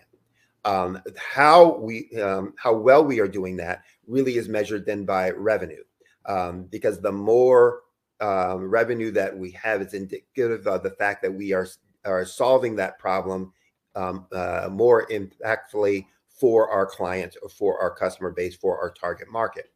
How long we'll be able to serve those clients is really about profit, because the more cash we have on hand, the more profit that we generate, the more customers we'll be able to handle and serve, and the longer we'll be able to serve them. So revenue and profit, or money to the business, are ways of measuring how well and how long and how many customers we'll be able to serve. And that is different than having money being the objective of business. So our customers or target market always has one or two problems, or the cliche word now is pain points. One or of two problems or pain points that they are dealing with and that they are focused on. It's either some problem they have that they don't want, or some benefit that they want that they don't have. And I'll repeat that again. Every customer, client, target market that you are trying to serve has one of two possible problems: a problem that they have that they don't want, or a benefit that they want that they don't have. So growth is important because it is proof that we're getting better at understanding and resolving those problems and those pain points facing our customers. It's, again, a way of looking at, are we doing what they need in a more effective way? Our revenues grow because we're getting better at solving the problems and providing desired benefits, to our target market. As our profits grow, we have the ability to serve more of those customers, the ability to serve those customers for a longer period. So growth in profits allows us to do the thing that we're passionate about. The reason why we got into business in the first place and inspired us to start or buy our business, and to do that for more people for a longer time. So now that we understand why growth is important, it's really just a measure of how well we're doing things. The question then becomes, well, how do we achieve that? And these strategies that we're going to talk about, again, are good for startups. So if you don't even have a business yet and you're thinking about doing it, these things that we're going to talk about, you need to be putting them in place as a foundation for your business. And there's a talk that I do, for folks who are just, for startups, and a way that I work with them, that is a $1 million foundation in 6 months or less. So that by working on these 5 categories, that you can put in place a foundation for $1 million business that will be driving a rate of revenue growth and a rate of revenue achievement at $1 million pace for within 6 months of starting your business. If you already have your business, this is important because it's going to allow you to look at things that you can do right now to generate explosive growth within your business, to quickly ramp up the amount of sales that you're doing. Now, how do we achieve it? Most businesses grow at what's called the rate of GDP, or gross domestic product. And for those who aren't economists, and I'm not, it simply means this. You're going to grow at the rate that the national economy is going to grow. So whatever country you're in, it's the rate of growth that all business activity is growing at. And so the growth or decline of your business is the same as the national economy grows or declines. That's most businesses, meaning that most businesses will grow or decline as the national economy grows or declines. And that's why most small business owners worry so much about the national economy and inflation. They are constantly looking at what is, the business environment as a whole.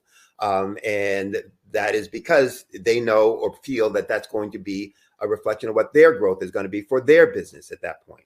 Now, if that's not what you want for your business, if that's not what you want in terms of, I'm going to be worried about how my business is growing based on how everybody else is growing.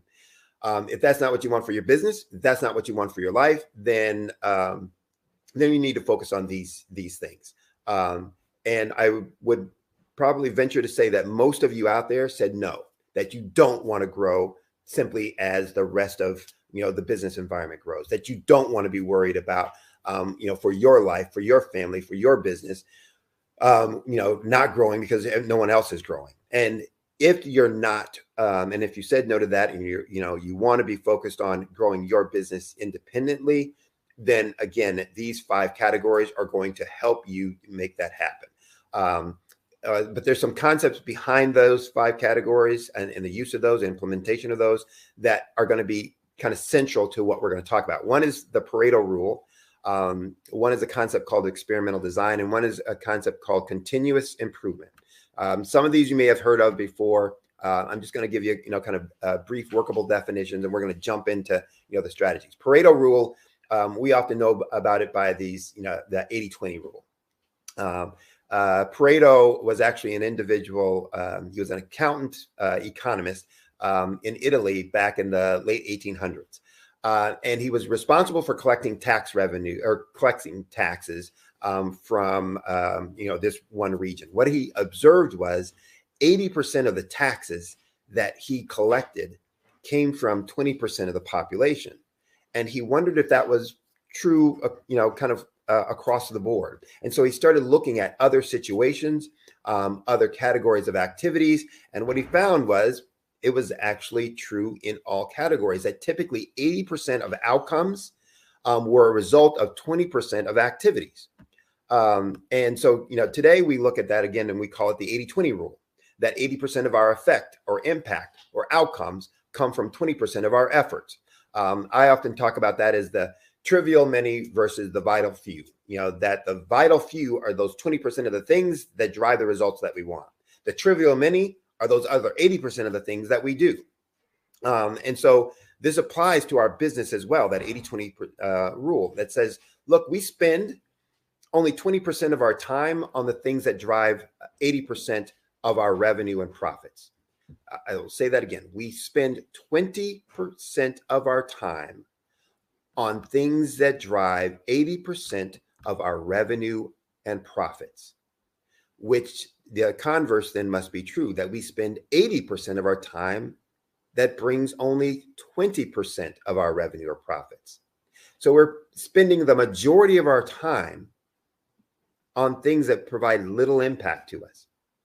That is a perfect example of the trivial many, spending that much time on something that delivers that little impact. Well, the question is, why do we do that? We don't plan to do it. We don't intentionally do it. If we were logically thinking about it, we wouldn't say, that's what I want to do and how I want to work on my time. I call it firefighting and rat killing. Why we do this? Because we spend all of our day fighting fires and killing rats within our business. Firefighting and rat killing are those activities that seem important, that may be important, but soak up our time. Sometimes it's because we think nobody can do it as well as us. Sometimes it can be, well, it's important, but is it the urgent thing that's going to move us forward? Some things might be required, but it doesn't mean that we should be doing it as the business owner, leader, or entrepreneur. So here's a couple examples of the important, but not necessary for me to do and be priority, or that are required but not necessary for me to do.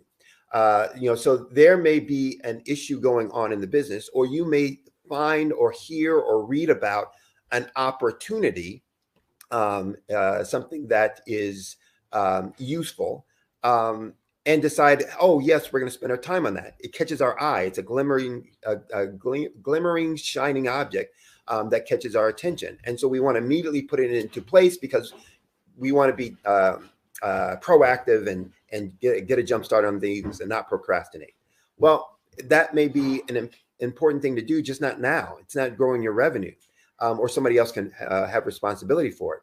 You could be in a business that is highly regulated, Securities and Exchange, or some other kinds of businesses where the government, city, state, federal says you must do this as a requirement of the business. Well, that doesn't mean that you as the owner must be doing that, or you as the leader and president of the organization must be doing that. You may outsource that to someone else who can do that. And it doesn't mean that that thing isn't important. It just means it's never going to grow your business. So there are requirements I have, for in the US anyway, for certain benefits that I required benefits that I must provide to my employees. I must have them, but they're never going to grow my business. It's a regulatory requirement, but they don't grow my business. They don't get me more customers. I must do them. They must be completed, but I don't have to be, spending my time on that as the owner. I can have someone else, doing that. So that's an example of those things. They may be important. They may not be. They may be critical, or they may not be, but they definitely don't drive revenue or profits. And we want to make sure that we're spending as leaders, as the owners, on the things that drive profits and revenue growth. What are the efforts that cause 80% of the revenue and profits and therefore 80% of our growth? I use, and I have a science background, so I use the concept of experimental design, and that helps us determine that. An experimental design is a research approach that scientists use to identify independent variables or efforts that have the most impact on some dependent variable or effect. And so that helps us to identify what are those core things that are going to be critical to the impact or the effect that we want. And so From Pareto ranking, we identified that there's only a few things, 20% of those things, that are the making us the most money. From experimental design, we identified that those few things are really 5 things.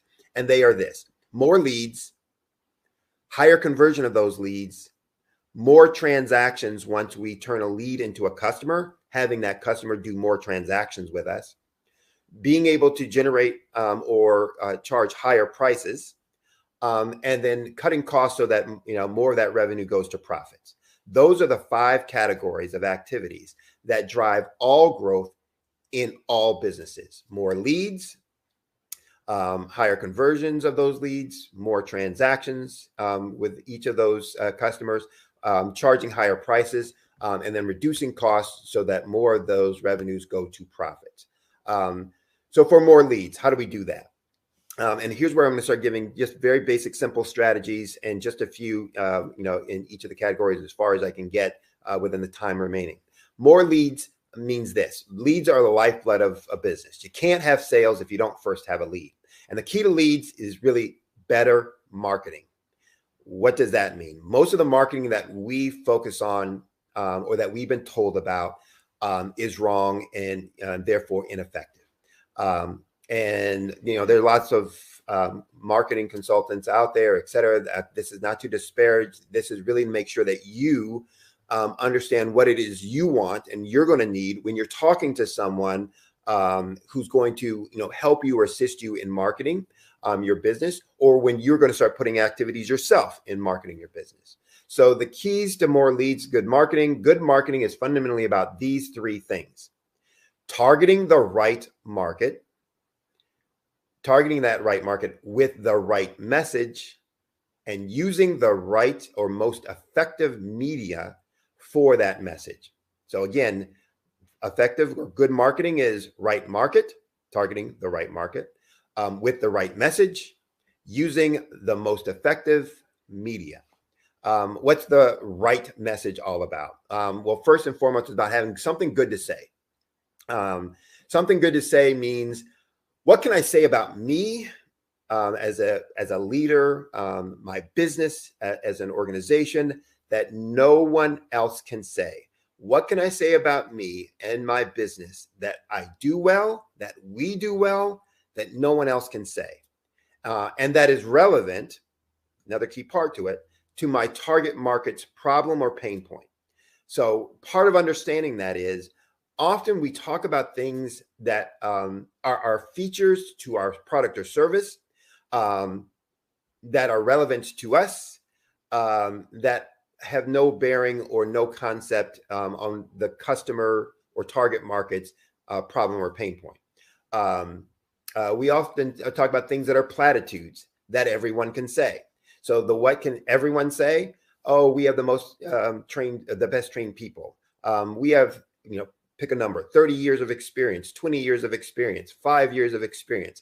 Well, anybody can, have that number of years of experience, but what does that, do to tell the target market of what you're going to do for them to solve their problem or, their pain, or provide them the benefit that, they're looking for? If somebody else can say it, then it doesn't differentiate me from anyone else. And how does somebody choose? Well, the only way they're going to choose then is on money, cost, price. And so we want to look at what is unique, really different about, me as a business, as a leader, that no one else can say. And how does that help my target market? Or how can I use that to help my target market solve their problem or provide the benefit that they want? And when we do that, we create what I call a market dominating position statement.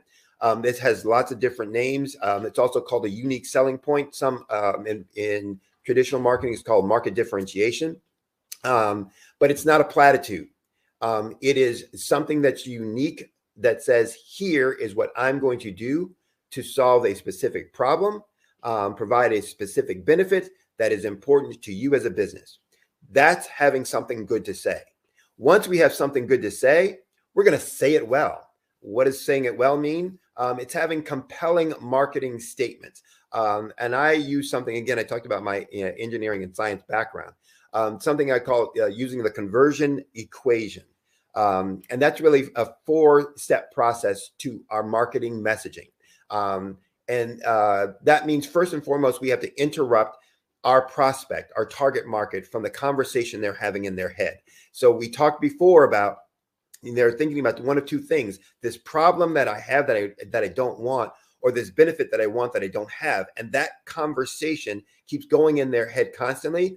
And they're worried about it. It's consuming their time and their energy. We have to interrupt that conversation with our headline from our message that makes them stop and say, wait, what? Tell me more.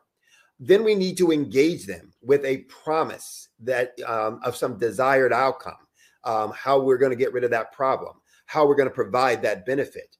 And then we're going to educate them about how we do that. And again, that's where our market dominating position statement comes in, what value that we're going to provide to them. But last but not least, we need to have a call to action, which is going to be our offer.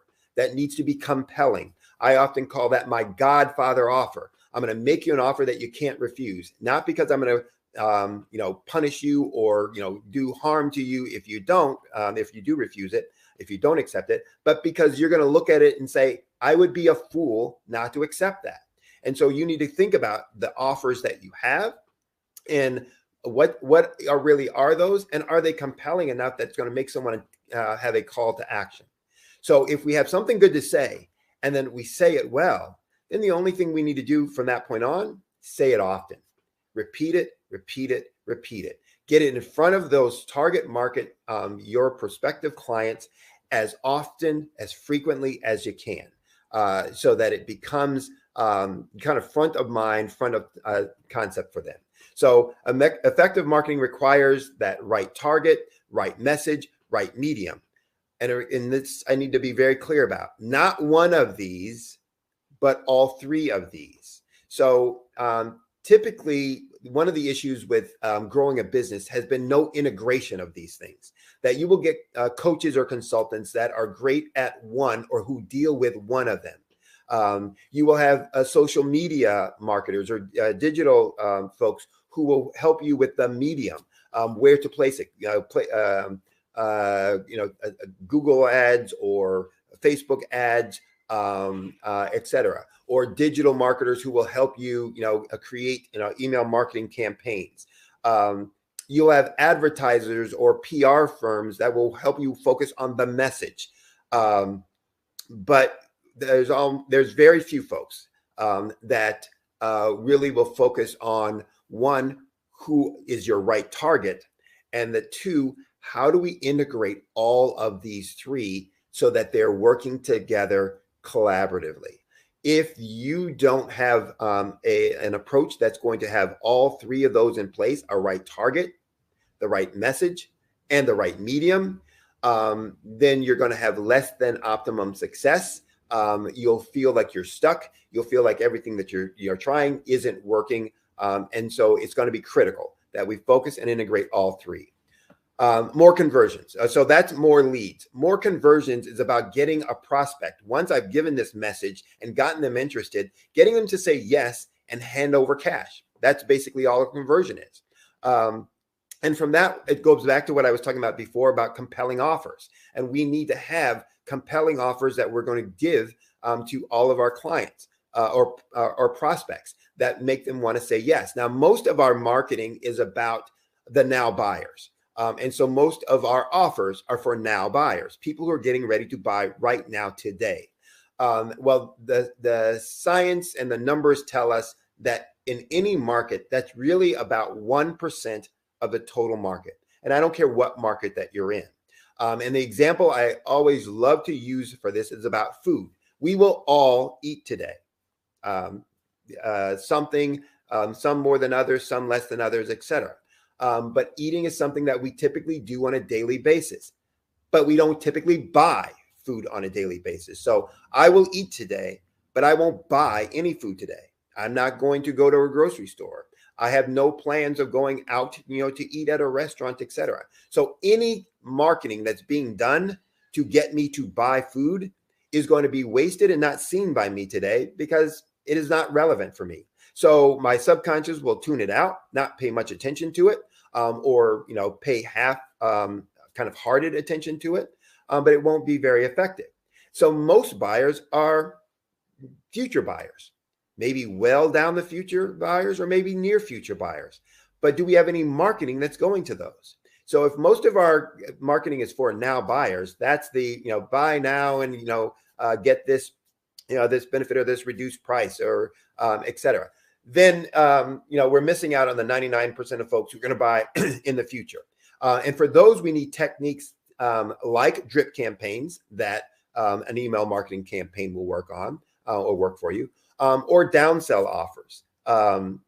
These are also great for converting potential clients. A drip campaign, again, is really for the not now buyers, the future buyers. Those folks who are going to buy in the future, but aren't thinking about it today.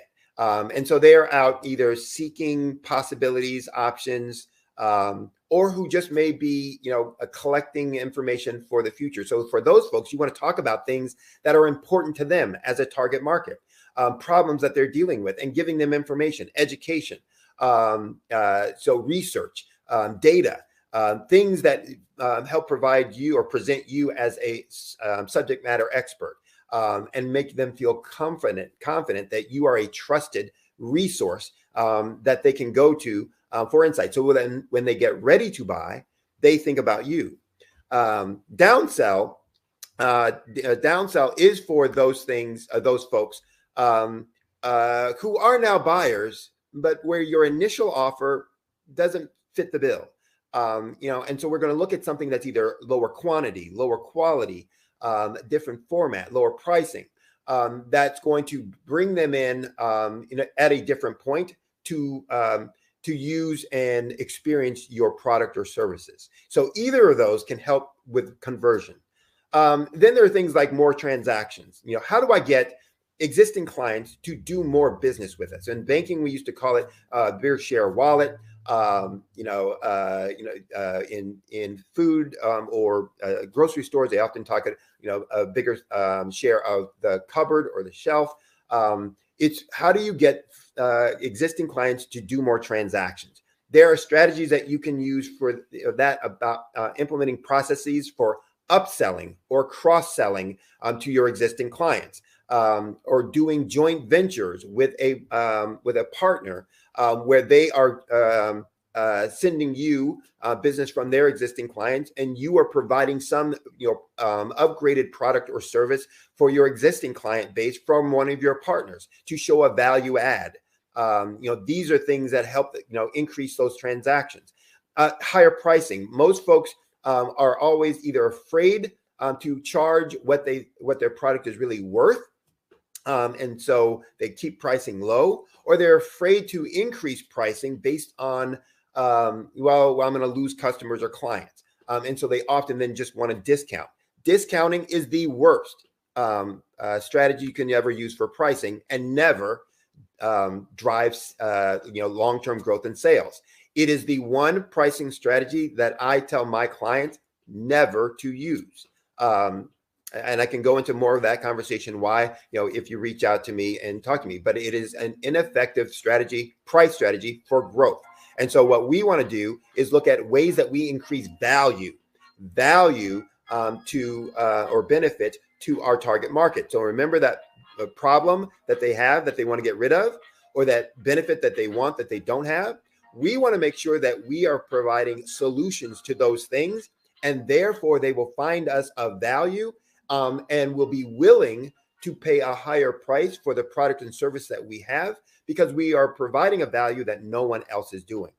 When you make that connection, pricing becomes a non-competitive strategy. You're not competing on others based on price, because they can't compete with the value that you're providing. And you want to seek out that niche within your target market and say, that's the folks that I'm going to focus on, and not everyone else, because those are the folks who will find what I'm doing valuable, and therefore what price I'm offering, they are willing to pay and to buy at, and therefore will be able to grow my business. If I simply use a discount strategy, I'm going to tank my business. And then the last is really about profits, cutting costs. How do I reduce the costs and expenditures that I'm, implementing or incurring each day, so that more of the revenues that I'm bringing in go to the bottom line. And often when we think about cutting costs, we're not being strategic about it. We're not looking at what is needed and necessary. We're just looking at the big number or the biggest number and saying, let's get rid of it. The biggest number always is going to be in people, labor cost, or in raw material cost. And just buying cheap materials isn't going to improve your business or grow your business. But working with your suppliers, your key core suppliers who provide the quality of materials or services that you need and that you want and that help you provide value to your clients, but working with them in ways that help drive costs down and become more efficient, those are strategies that are going to lead to long-term growth and more profits because of a reduction. Looking for things that are inefficient within your system and structure. And those are things that I do with folks on the Six Sigma and total quality control kinds of things are going to help you become more efficient within your business. So I guess in trying to wrap this up, it's not any one of these strategies that will lead to explosive growth. It's the fact that you can put in small incremental improvements in each of these areas that have a multiplicative effect on your entire business. And because they're procedure-based, process-based, behavior-based, they don't cost anything to implement, or they're very inexpensive at worst to implement. But usually they're low cost or no cost to implement. But because their behavior changes, they quickly can be implemented. And because their behavior and process-based, they're quick to see results. You don't have to wait for some equipment piece to show up. You can start putting them in place and seeing results from them quickly, which is why my clients can see explosive growth in that 9-month or less time frame. Why you can see that kind of growth in a very short amount of time frame by implementing these kinds of strategies, simple strategies that are going to grow your business. So I'm running out of time. So I'm going to wrap it up by saying this. You can drive growth to your business that can happen quickly by focusing most of your time or more of your time on implementing simple strategies in these 5 categories of actions that I've mentioned. And if you're interested in hearing more or finding out exactly how these strategies can impact your business, you can go to my website. That's www.solutionswithresults.com. Again, that's solutionswithresults.com. Solutions plural, with results plural.com. All my contact information is there. You can send me a question that I will answer within 48 hours. You can get my phone number, my email address, that you can contact me directly for further conversation.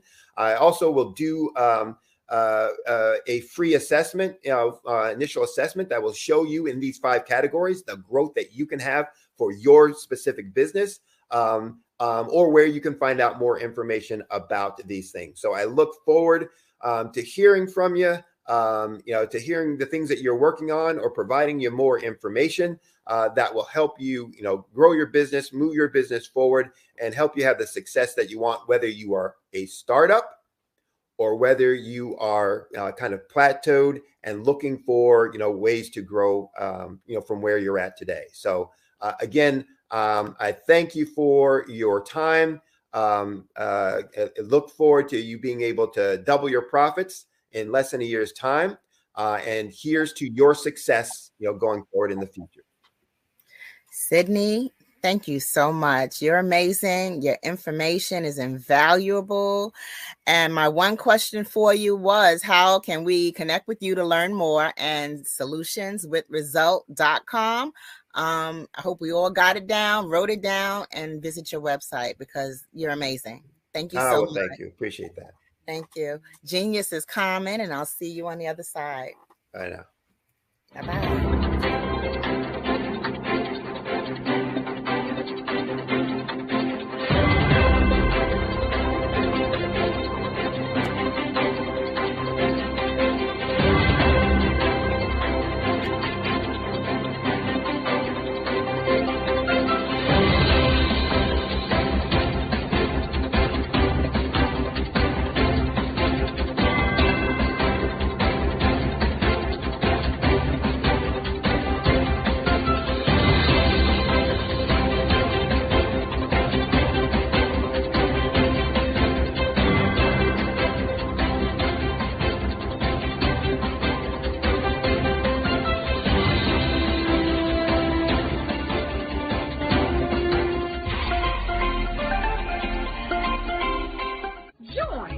Dr. Eric Kelly III and a host of phenomenal speakers from all around the globe for this 7-day virtual event that you don't want to miss.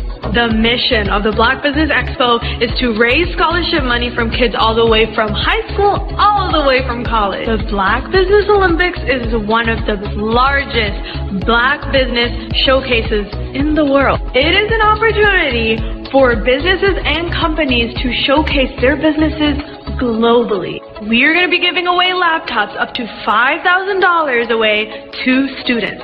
Again, I'm Olivia Appleberry, the founder of 2 Cents Finance and one of the speakers for the expo. I am so excited to see you there. For more info, go to www.blackbusinessexpousa.com or call 919-308-9090 and hope to see you there. I am Black business. From the moment I wake until the time I sleep. Yes, I am Black business. I am Black business. Tell me, are you Black business? I am Black business. Do you support Black businesses? Listen, I support Black business because I am Black business. Black Business Expo, one of the largest business showcases in the history of Black business in the world. The world! Sign up today at www.blackbusinessexpousa.com or call 919-308-9090. I am Black business. I am Black business. From the moment I wake until the time I sleep, I am Black business. I am Black business. Are you Black business? I am Black business. Do you support Black businesses? I support Black business because I am Black business. Black Business Expo, one of the largest business showcases in the history of Black America in North Carolina. Black Business Expo, one of the largest business showcases in the history of Black business in the world.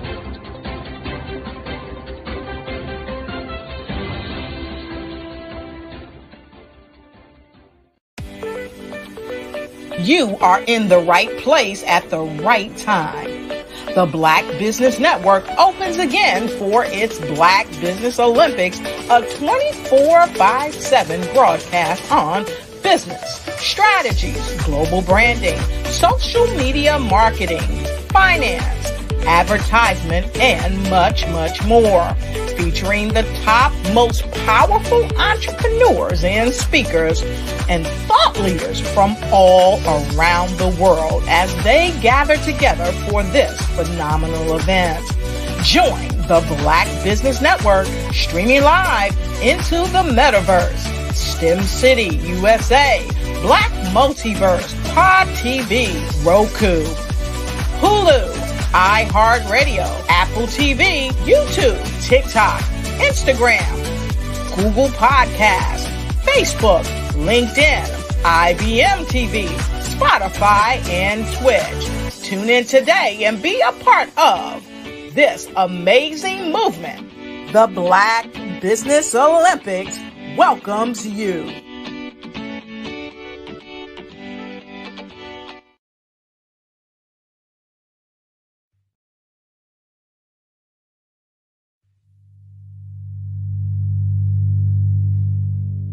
So what we have to do is when we get in a spot, we need to create some spots for us.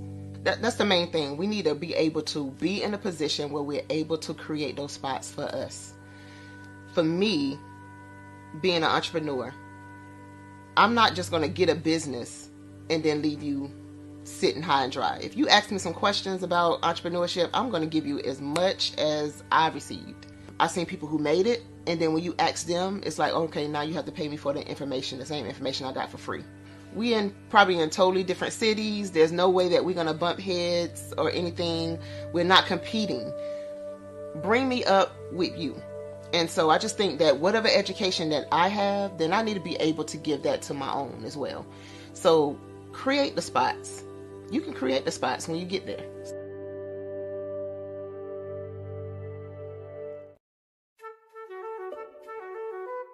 This is Dr. Arnold T. Petsworth. He's the owner of Petsworth Vet World, a veterinary clinic in Hopton, Connecticut. His patients include dog, cat, frog, fish, Goldie, dog, and this alpaca. Due to doctor-patient confidentiality, we can't tell you their names. Business at Vet World was steady, and then quarantine hit. Neighbors brought new four-legged friends into their homes. Bunnies. Bunnies everywhere. Dr. Petsworth welcomed these new patients with open arms. The only problem? There were more appointments than he could manage. That's when Dr. Petsworth turned to his American Express business card, which offers spending potential that's built for his changing business needs. He decided to hire a new assistant, Julio, and with spending power built for business purchases, he used his card to furnish a new exam room. Together, Dr. Petsworth, Julio, and American Express Business made sure all the pets of Hopton got the love and care they deserved. And everyone was happy. Get the card built for business by American Express.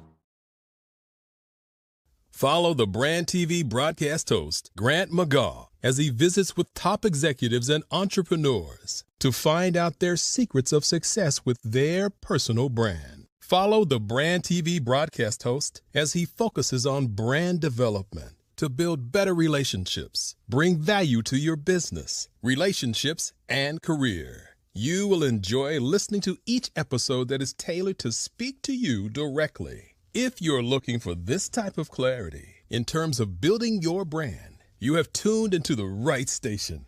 Each episode will help you to shape a conversation in the 5-star BDM network of 20,000 professionals and become a springboard for your corporate engagement and business opportunities. Each guest will frame their story in the areas of personal branding, business development, career development, financial empowerment, and technology innovation. Grant McGaugh explains why he is the CEO and owner of his own professional career. Grant is an accomplished business leader and entrepreneur who wants to give back to individuals to grow their personal brand strategy. Tune in as he weaves his story about new possibilities, while to you exceed expectations. If you love storytelling, this show will make for fun. Did you know women represent just 3% of Fortune 500 CEOs and less than 15% of corporate executives at top companies worldwide? Have you wondered what the secrets are to getting into the top ranks, whether in the private or public sector? Do you want to figure out how to stop being held back in your career or passed over for promotion? Then you're in the right place. Hi, I'm Dr. Madeline Ann Lewis, President and CEO of the Executive Women's Success Institute. I have decades of experience in the military, the federal government, and corporate America, and my mission is to help women succeed and tap into their full potential.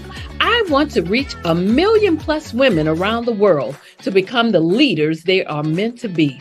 So if you want to move into a management or executive level position, or maybe you are a female veteran transitioning out of the military into business entrepreneurship, then reach out to the Executive Women's Success Institute at 301-693-3284. Let us get you on the fast track to success.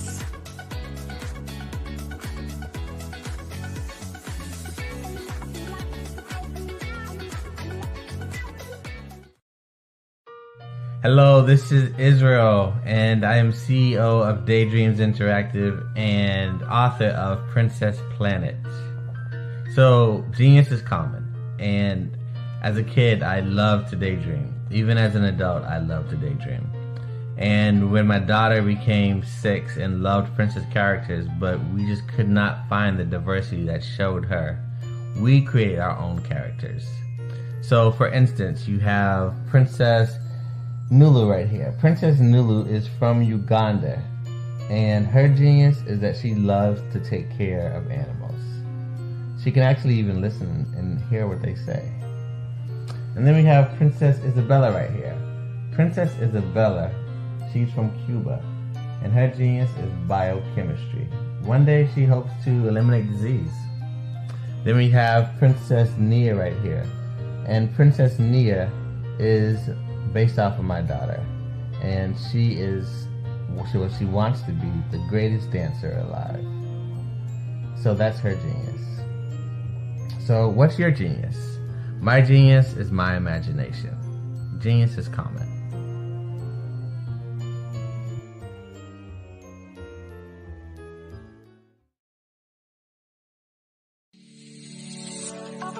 Did you know that our black dollar only lasts for 6 hours in our community?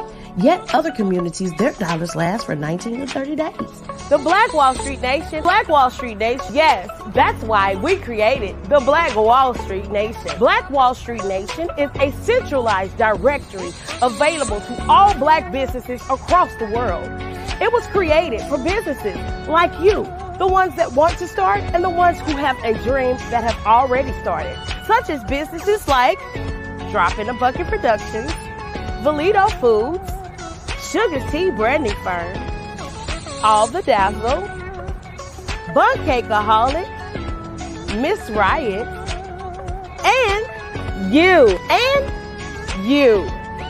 We'll have marketing, seminars, and some funding coming soon just for you.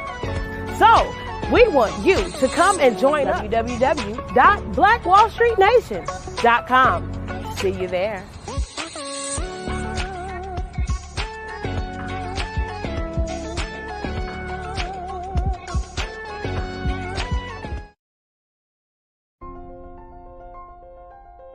What if you could build your own city? A place where every child can find nurturing people to help them achieve their full potential. A place where every adult can access job training support. Where health education is abundant.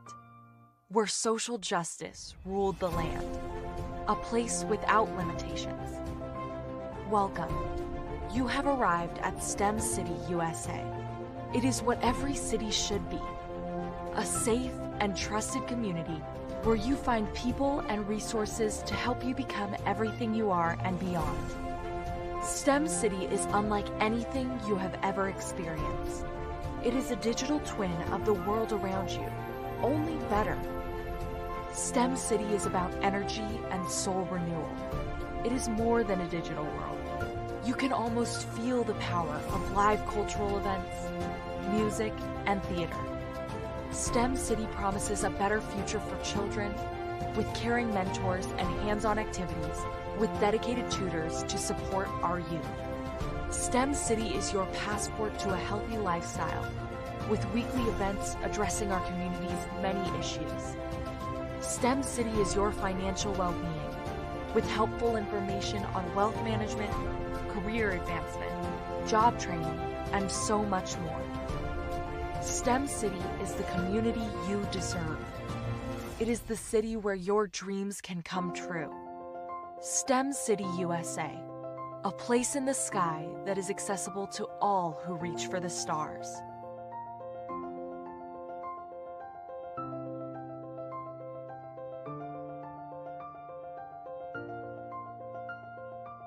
I'd like you to imagine with me, if you will, opening an app where you can collaborate with like-minded individuals from around the world, get inspiration and in-app tools to launch and grow your business, as well as share your knowledge and earn compensation, all in one app. Well, the name of that app is Truso, short for Truly Social. Hi, I'm Matthew Newman, the founder and CEO of Truso. A new concept in social media, Truso is designed from the ground up to be a platform that's both social and empowering for all its users. How exactly do we do that? I'm glad you asked. First, Truso brings the world together via video. Psychologists assert that video provides a significantly more effective connection than audio only. When you enter a community on Truso, you're face-to-face. Second, on Truso, you don't have to have 1 million followers to monetize. Our business model allows all hosts and moderators to monetize, no matter the size of your following. by one, producing fee-based content, and two, inviting others to join the platform as subscribers. Even more, Truso has an in-app resource library with over 100 free resources, forms, and documents to help you build your brand and grow your business. Third, Truso is inclusive. The deaf and hard of hearing communities make up 360 million people worldwide. Unlike audio-only apps, Truso embraces this community, providing a networking platform that allows them to participate via video and closed captioning. We even have a deaf and hard of hearing foundation in the works as well. Fourth, Truso is both social and safe. We refer to Truso as a virtual extension of the beauty shop, barbershop, and brainchild of the community. A place where there's laughter, along with wisdom, growth-oriented conversation, and genuine connections in a safe space. Truso even has proprietary security to ensure we maintain a safe environment for everyone. Where are we at now? Truso is live, y'all. We've launched in beta and we're acquiring users daily. We have an incredible development and marketing team, plus amazing celebrity influencers at the table, helping us spread the word around the globe, beginning within the African diaspora and beyond by creating a safe space for growth, connection, and collaboration. We're truly excited about Truso. We've created something special for which there is a global market. And we invite you to embark on this journey with us as a shareholder. The future for Truso is truly bright. Join us and let's go there together.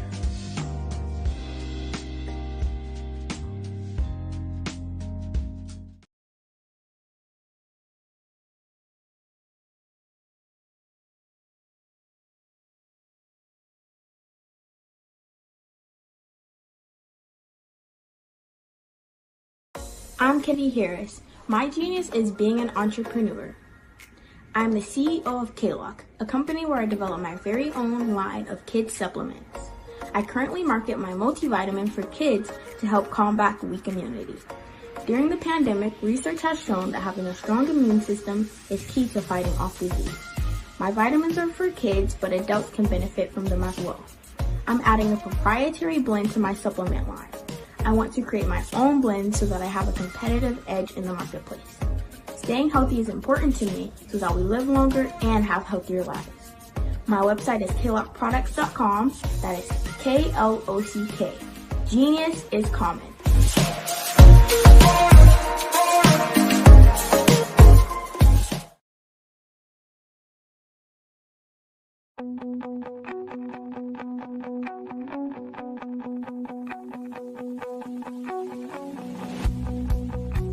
I am Black business.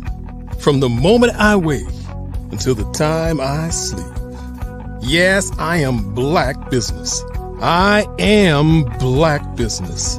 Tell me, are you Black business? I am Black business. Do you support Black businesses? Listen, I support Black business because I am Black business.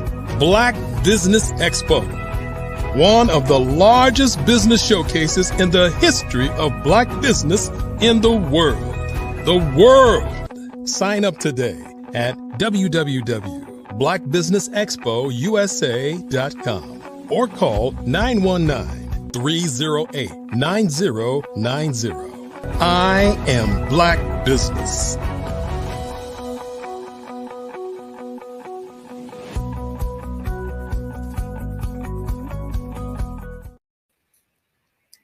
Good morning, business owners, entrepreneurs, thought leaders, and corporations. Welcome to the Black Business Network. My name is Eartha Watts Hicks. I am an award-winning author, publisher, PR writer, and affiliate for BlackPR.com.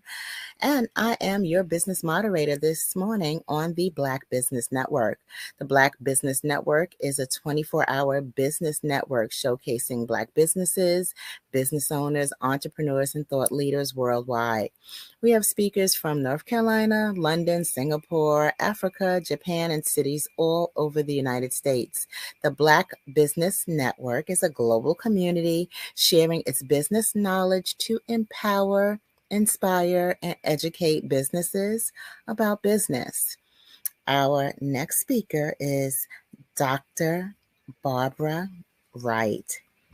Now, Dr. Barbara Wright is the founder of Certified Dream Builder Incorporated in Kansas City and CertifiedDreamBuilder.com, an online business with the slogan of manifesting millions for missions who provide miracles for many, or too many, sorry. She has over 20 years experience in grant writing and fund development, coaching and consulting, and she has assisted in winning over $200 million in grants, contracts, and loans for nonprofits, for-profits, schools, and faith-based community and grassroots organizations. Now, welcome, please, Dr. Barbara Wright. Good morning. How are you? I'm great. Good morning, Dr. Barbara Wright. Yeah. Yes, glad to see you here. And Genius is coming, and I'll see you on the other side. Thank you so much. Yeah. Good morning, everybody. I'm excited to be here. I'm at a place called There because I am doing what I love to do. And today I'm going to share some of that with you. What I'd first like to share is a system for you getting your 10-second statement together about what you would like to do. So if you're listening to this, you probably have some goal in mind that you are trying to reach. If you're listening to this for a minute, it's probably because you are interested in getting funding for your organization, whether that's grants, contracts, or loans. This is for you. If you are trying to do anything and need to develop a system, this is for you. I learned in my teenage years working at McDonald's, believe it or not, that they had a system for everything. And I learned that with a good system, they could leave a bunch of teenagers in there to run the restaurant and we would be okay because there was systems for everything. And they had taken time to teach us those systems so we could basically do it while they were gone. Well, I'm going to tell you that throughout the years, I continue to remember those systems or the importance of those systems and what those systems could do. And I have incorporated those systems throughout my life. And that is a part of my genius, is using those systems in order to make business better and to improve business over time. So I'm going to share some of those systems with you in hopes that you may be able to incorporate some of these in your fund development planning, which includes grants, contracts, and loans, whether you are a for-profit or a nonprofit organization. First of all, I'd like to share with you my 5W system. And my 5W system, again, helps you to develop that 10-second statement about your organization. And you not only need a 10-second statement, you need a 10-second statement, a 30-second statement, a 60-second statement. So you can take this same system and use it to develop each one of those statements that you're going to need, because sometimes you're going to only have 10 seconds to share information about your organization. Sometimes you're going to have 30, sometimes you're going to have 60, and there may be an occasion where you have 5 minutes. So if you have all of those already ready that you can kind of just pull out, then it's all the better. So the 5 W's: who, what, when, where, and why. And you've heard that if you are in journalism, you've heard that in probably many different types of industries. But for the grant writing industry, this is what those stand for. So let's talk about the who. The who is, who are you? Personally, academically, and professionally. You need to be able to explain who you are personally, academically, and professionally. Who are you serving? Your initial targets, and then your future targets. And remember, when you plan a business, or maybe this is an introduction to you, when you are planning a business or a nonprofit, you are doing a strategic plan, which means that you are projecting out at least 3 to 5 years. So right now, your initial target may be these people, but in the future, your target may be someone in addition to those people that you're starting with. Who are your collaborators? And by collaborators, I mean partners. And I get a lot of questions about who the collaborators are, who the partners are. These collaborators or partners could be local, national, or international partners, depending on whether you're doing local, national, or global work. Your partners are people who are going to help you reach your goals while they are reaching their goals. Your partners, think of peanut butter and jelly. I say that a lot because it helps you to think how they need each other. Peanut butter and jelly. And some of you would say, I don't like peanut butter and jelly together. But for the most part, peanut butter and jelly goes together. If you are a hamburger, a bun makes it nice. If you are a hot dog bun would make it nice. So if you think like that when you're thinking about your collaborators, those are people that work with you in order to make a sandwich, or they work with you in order to make your program, product, or service even better. Those people stand to gain from you being successful.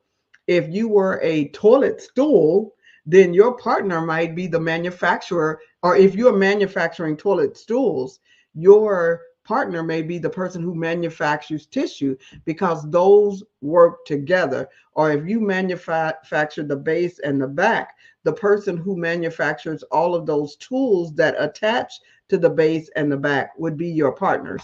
So if you are a nonprofit and you are providing a supportive service, then you may partner with an organization that is providing programs that complement your supportive service. Let's say you're providing housing. If you're providing transitional housing, then you may want to partner with a health clinic, or you may want to partner. So those are the types of with a health clinic, or you may want to partner with someone providing education services. So those are your collaborators or your partners.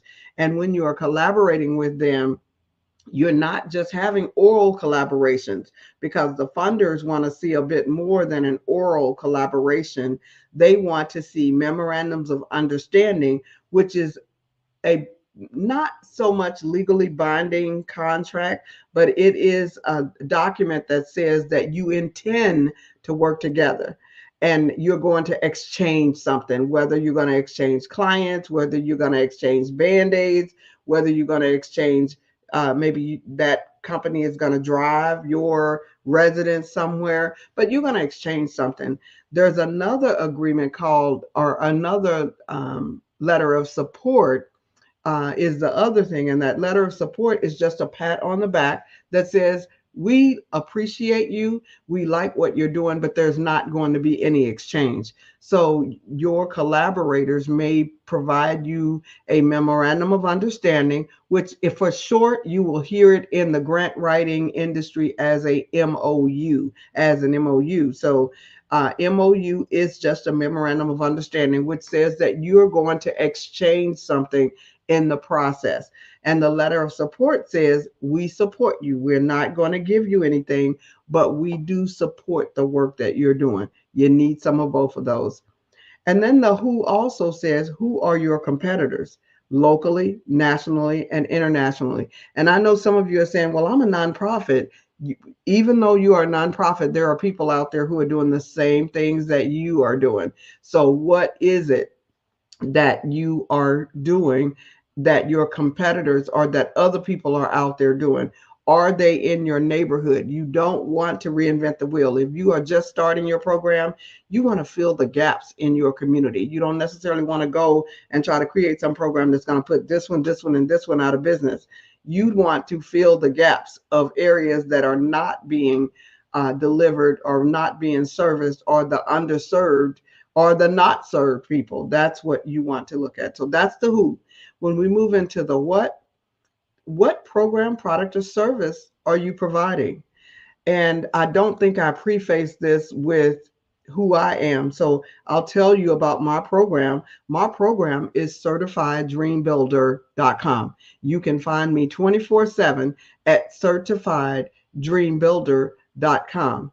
And what I do is I provide information, resources, training to those who are interested in raising funding through grants, contracts, and loans. Pretty much everything that I do is related to fund development and how your organization can get ready for raising money for grants, contracts, and loans. Because if we finish the 5 W's and we still have a little time, I will even give you those 7 steps to readiness. That is my backup plan, depending on how much time we have. So that's my program, products, and services. I have books, I have apps, I have training courses that we offer to help get you ready for grant writing. The books and apps are instant. Well, the books are instant download. You can go to the website. I have a series of books that are for professional grant writers who are ready to go. And then we have our books for those who are do-it-yourselfers. You're just learning. You only want to write for your organization. We have books for 25 different topics, and these topics are priorities. Now we're talking about the what. What am I offering? Those priorities include reentry. They include arts and visual and performing arts.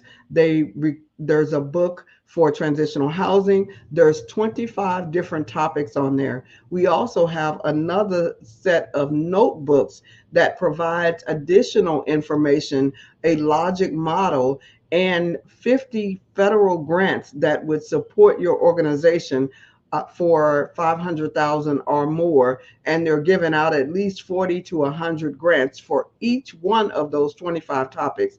So you would find that at CertifiedDreamBuilder.com. That's my what. I provide supportive services to those who are trying to obtain funding. I provide training and support. So you want to make sure that you know what program, products, or service you are providing and at what price you are providing that. The when are you providing your program, product, or service? You're providing it hourly, daily, weekly, and you want to make sure that you are providing it online so that no matter what happens with our COVID shutdowns, no matter what happens with anything that takes place, you are prepared and you are ready to go. So what program, product, or service are you providing and at what price? When are you providing your program, product, or service? At what cost per unit are you providing it? Are you providing it hourly, daily, or weekly? Your where is where will you work? You've determined who you are, who you're serving, who are your collaborators, who's your competition. You have determined what program, product, or service you are offering to the public. You have decided when you're offering it, whether it's weekly, daily, monthly, quarterly, hourly. You have determined. So now where will you place the program? Is it going to be online? Is it going to be offline? Is it going to be in person, virtual? Will it be hybrid? What is it going to cost you for your location? If you are going to be hybrid, how much is it going to cost you for you to put your program, product, or service online? And I would say in this day and time, with there being rumblings of another shutdown, I would say that you should make sure that your program is at least hybrid so that you are offering it in person and you can also offer it virtually because you know the technology that it costs and you know the protocol for getting yourself online. And lastly, of the 5 W's, the why. Why is your program, product, or service needed? And this one may elude some people. So I want to make sure that you understand. I want all my friends in here to understand this part. So why is your program or product or service needed? The way you answer that is you find statistics to support what you are doing. You go out and you research and find statistics. For those of you that are doing programs, products, and services as a nonprofit, there's a website out there called city-data.com. And speaking of that, those resources on my website at CertifiedDreamBuilder.com, every one of these resources that I mentioned, you can find them there on CertifiedDreamBuilder.com. But The one, city-data.com, provides you all the information that you would need for your zip code, for your county, for your city, for your state, for the nation.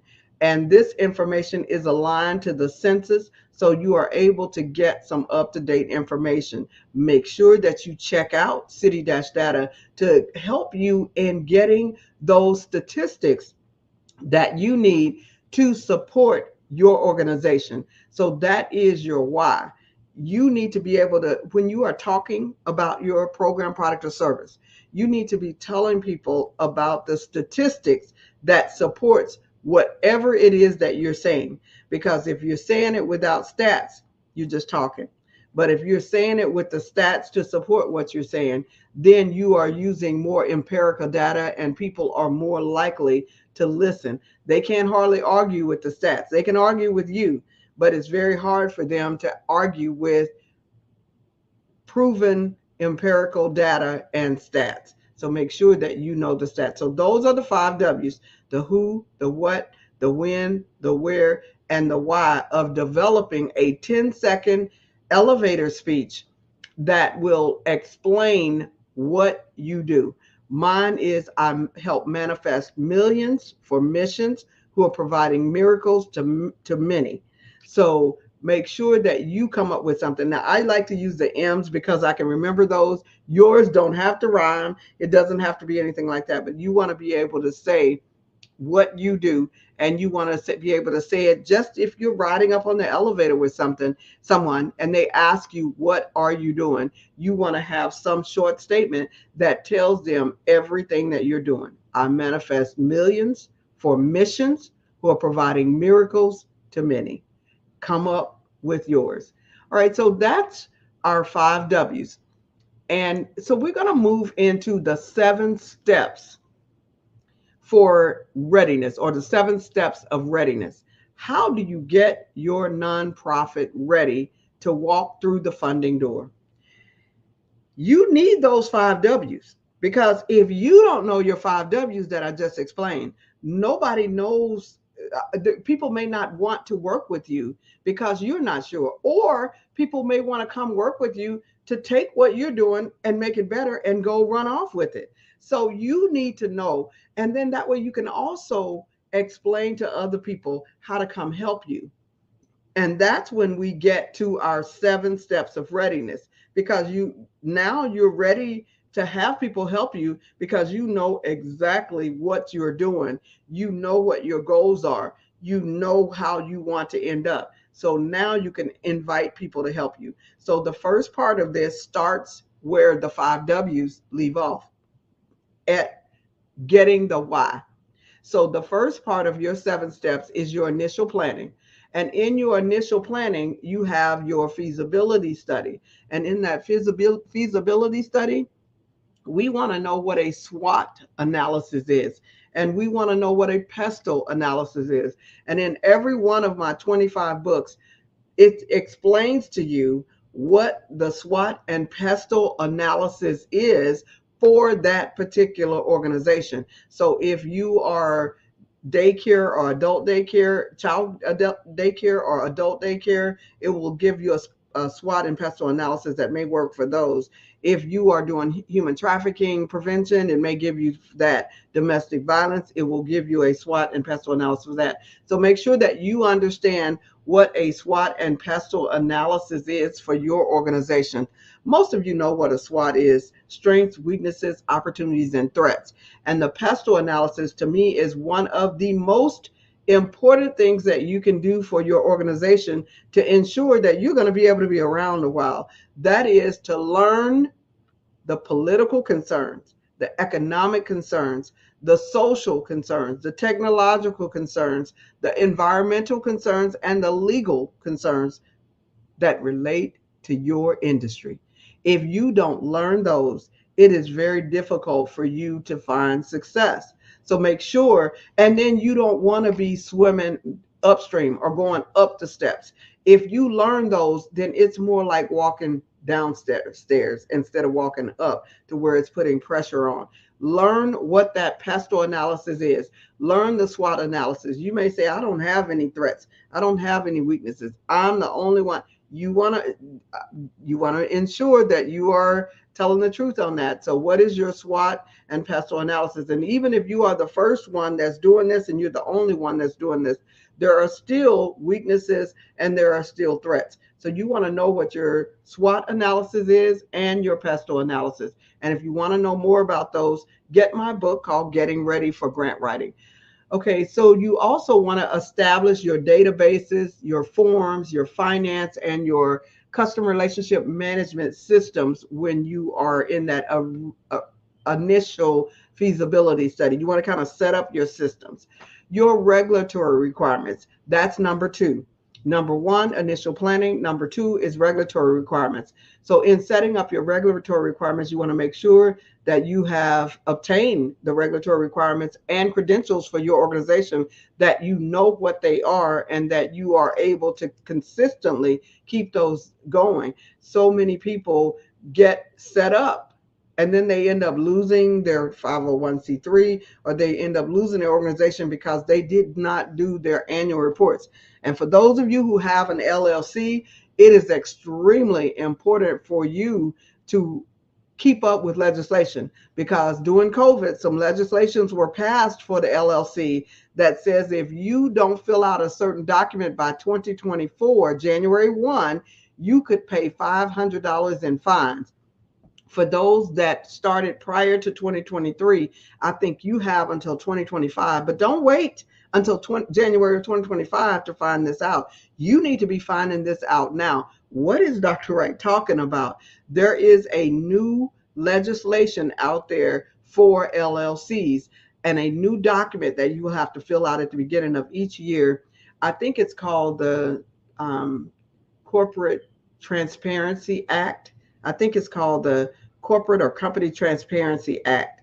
And that form is going to have to be filled out, or you will have a fine of $500 per day. So make sure that you check out what I'm saying so that you can meet your regulatory requirements.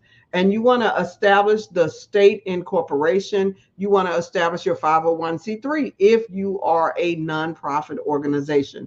If you are a minority organization, you want to make sure that you are getting the MWBA. If you are a woman business owner, you want to be designated as a minority woman business owner. You may say, I'm Black. They know I'm Black. No, you have to jump through that hoop and be designated as a minority business owner or a minority woman-owned business. And that will give you some preferences. I believe there's trillions of dollars being given out, which means billions of dollars are set aside for minority businesses. But if you are not officially established as a minority business, you will not qualify. Number 3 in the 7 steps is establishing business credibility. In establishing business credibility, you want to make sure that you have a bank that you can work with, and you want a Cheers bank. Actually, I love to call it a Cheers bank, because in a Cheers bank, somebody in there knows your name. So you want to go to a bank to where they care enough about you for somebody to know your name. And there's probably 1 or 2 individuals in there that you really want to know your name. And those are the wealth managers, because those wealth managers know the 5th generation millionaire, billionaire types they hold their account, and they know when the accounts reach a certain point, they give out grants. So there are some organizations, especially your larger banks. And if you want this information, make sure that you get I believe this information is in my Getting Ready for Grants book, but it may be in my Manifesting Millions book. You want to make sure that you are getting a bank where they know your name. So opening up a bank account in the name of the business, establishing Net 30 accounts. And these are accounts to where they allow you to buy now and pay later, so you can start establishing your business or nonprofit credit. You want to make sure that your address is correct, that you get an address, a freestanding building business address. I don't believe the UPS address will work across the funding platform. I don't believe the FedEx address will work across the platform. So you need some type of physical address. I use an organization that helps me to establish presence so that I can work from home and feel good about it because I also have another address. So you want to look up organizations that provide an address for you. Brand identity. What is your brand identity? Your brand identity is your logo, creating your website, making sure that you have a brand's manual. And in that brand's manual is your logo, your case statement, which is your mission, vision, and value statement. It's your colors. It's your letterhead. It's all of that information that identifies you. It's your logo. All of those things that identify you is what you want in that brand's book. And your website, you want to know who your home, your welcome page. You want your about us or who we are, what we do, get involved, and you want your contact us. So those are the different things that you need on your website, and you need to build a social media presence. We're moving to number 5, collaborative identity. And remember, there's 7. On our collaborative identity, you have your community forum or community foundation registrations, your government registrations. You have your fundraising packet that shows what you intend to raise over the next few years, sometimes called your financial plan. You need your logic model, which tells your goals, your objectives, your activities, your evaluation, your impact that you're going to have. You want that logic model with your timeline. You want your board member names and your advisory boards. There is a difference between the board and the advisory board. And if you need to know more, get my book, Getting Ready for Grant Writing, because this list of information that I'm giving you is that total book. It helps walk you through it so that you can get yourself ready for grant writing. And then, as earlier I talked about the MOU, letter of support, that's the other thing that you need doing collaborative development. Number 6 of the 7 is sustainability plan. You need to make sure that your organization is scalable. You have a scalable operating budget. That means the amount of money that you need to actually run your whole organization. You want to have your project budget. That is the amount that you're asking this funder for. You may have 10 funders, but each funder, you're going to ask them for one of the line items in your budget or for some project in your budget. So that's why you need an operating budget, and you're going to need a program budget for every time you apply for a grant, and then your sustainability and financial plan. Lastly, number 7 is your grant writing tools. You need your grant writing template, which basically is your full grant. Now, we have developed the 1 Hour to Grants app that you can download on iOS. And that 1 Hour to Grants app will help you. It will ask you a series of questions. It's just like AI. It asks you a series of questions, and then it prints out a full grant for you that is customized for your organization. And what I love about the new AI system is now you can take that printout and feed it into one of the AI systems and get an immaculate customized grant rather than just some of the empty jargon that comes out of AI when you're not sure what prompts to put in. The app provides you a great prompt. So keep that in mind. But you want a template of what you are providing, because you're going to use that to train your board members. You're going to train your advisory board members. You're going to train your volunteers with that so that they know what your logic model is. They are able to look at that logic model and see exactly where they fit. Now, I have developed a logic model that includes the budget, and that is the difference between my system and another system. And I see I may have another few minutes. Again, this is Dr. Wright with CertifiedDreamBuilder.com. You can find free resources there 24/7. Free, yes, free academic, personal, professional, grant writing resources there, absolutely free. And for those of you who are on Clubhouse, there is a whole Clubhouse section to where we update it every month. Sometimes every week it is updated with new resources for you. You want to check that out at CertifiedDreamBuilder.com. So let me give you, lastly, my commonalities of grants, because what I have found is that grant writing is much easier and only easier if you come up with a system. Now, AI has helped it to helped us expedite the process and to make it better. But if you want to get funded, you need to understand the commonalities of grant writing and then come up with your system. So what are the 4 commonalities of all grants? I don't care how little money they're giving away, or if it's a federal grant where they're giving out millions of dollars. What are the 4 commonalities?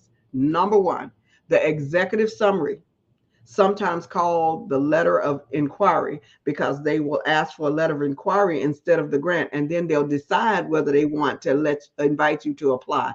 So and that's, you get that from those 5 W's that I talked to you about earlier. So your executive summary is just an explanation of those 5 W's, to where you are telling them who you are, what you're doing, when you're doing it, where you're doing it, why you're doing it, and you're including how much do you need. That's your executive summary, and that's your letter of inquiry. So that's part 1. There are 4 parts, remember. Part 2 of the 4 is your narrative, which is the story of the grant.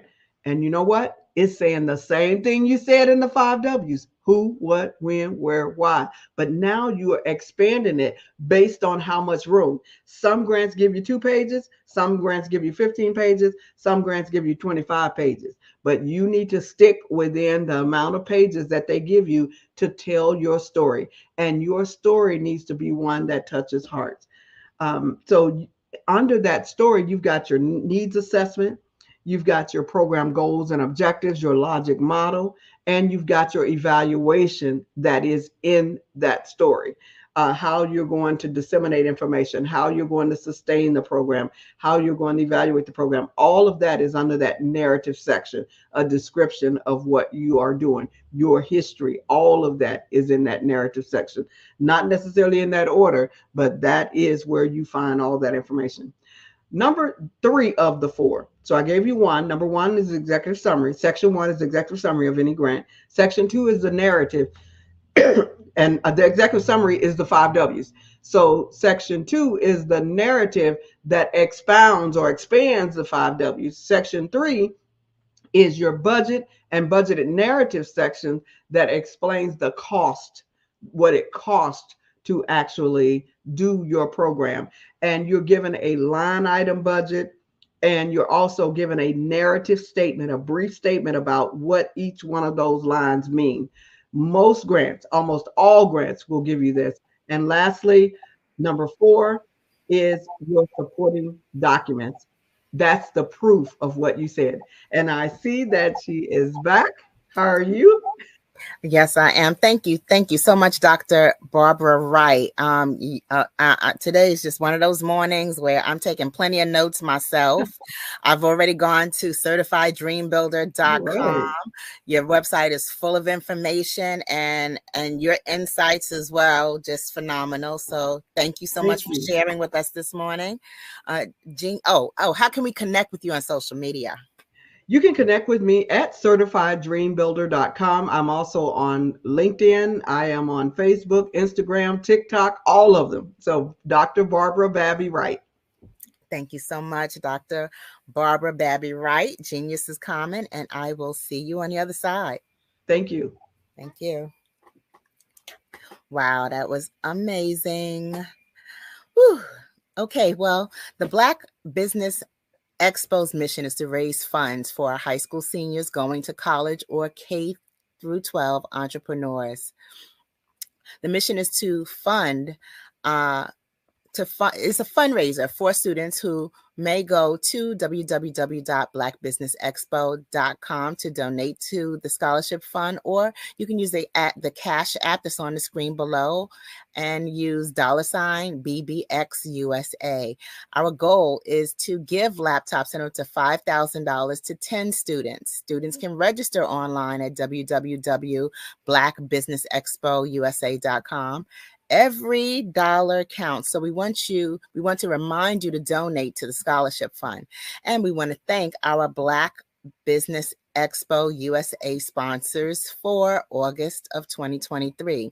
And that is NC100, Moody Capital Partners, Suede Soul, Lotus Riche's Coaching and Training, Carolina, Virginia Minority Suppliers Development Council, STEP Management, BHS and Associates, Margie McLean Foundation Incorporated, Geniuses Common, Earth Essentials, Mullane Shiny Global, Executive Women's Success Institute, The Quality Coaching Company, Superwoman Business Services, Creative Force Studios, Lee Entertainment, Artistic App Design, Black Business Expo.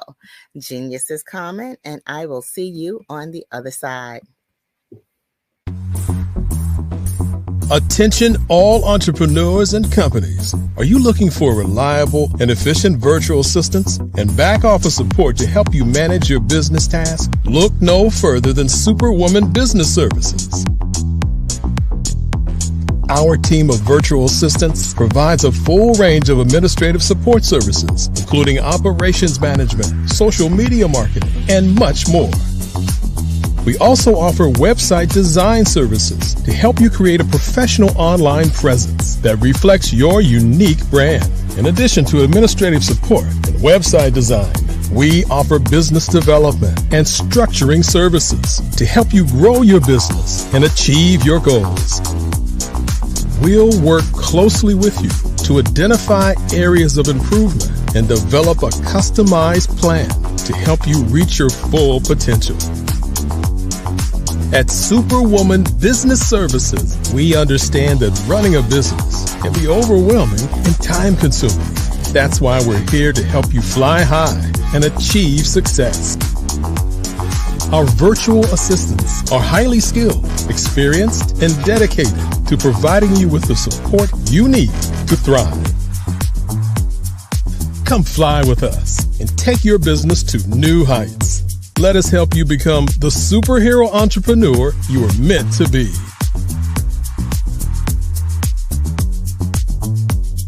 Contact Superwoman Business Services today to learn more about our back office support services. Come fly with us and take your business to new heights. Over the past few years, we've seen the growth of existing and new initiatives focused on financial inclusion, building global networks, and reducing the wealth gap in response to the idea there's not enough seats at the table. Whether their outcomes are to increase the representation of Black executives on corporate boards, ensure an inclusive global economy, or to create new U.S. African commercial pathways, the strategies are often carried out by separate programs. The question is, should they be? With the continent of Africa being home to more than half of the world's fastest growing economies, the youngest workforce, over 400 companies generating more than $1 billion annually, 700 generating more than $500 million annually that are poised for growth, and being the destination of nearly $5 billion in venture capital in 2021. Diversifying U.S. and Africa commercial engagement by building bridges between African businesses and their U.S. diaspora should begin being seen as mutually beneficial. From helping to reduce Africa's enormous capital gap to catalyzing two-way trade opportunities, the COVID-19 global pandemic hopefully has taught us that global challenges and opportunities are more interconnected than we thought. During the pandemic, African companies like Unicorn Flutterwave, insurance provider Reliance Health, ride-hailing app Yasir, and 54Gene, the continent's first bank of DNA on people of African descent, prove that when African companies have access to networks, capital, and information, they grow big, grow fast, and create solutions that are valuable to the world. This is why BDirect was created. We are the first U.S.-based but African-centric board preparedness and board search company designed to connect U.S. Black talent and corporations to African businesses. Unique and fundamental to BDirect's success is our process of helping board candidates adapt their experience and networks to an African context before they're connected to high-growth companies that are looking to locally and globally scale. From our focus groups with African business execs and government leaders, we don't ignore the sentiment that business is easy, but people are hard. Having a pool of board candidates with hard-to-access networks and extensive experience across the business life cycle, including successfully raising capital, is table stakes for an initiative like this. So yes, we have that. But corporate or entrepreneurial success in the U.S. does not guarantee success in Africa. Developed alongside industry partners on the continent, Our training program, Be Direct Prep, is designed to transpose their experience to create cultural comfort, understanding, and a commitment to helping businesses in Africa scale.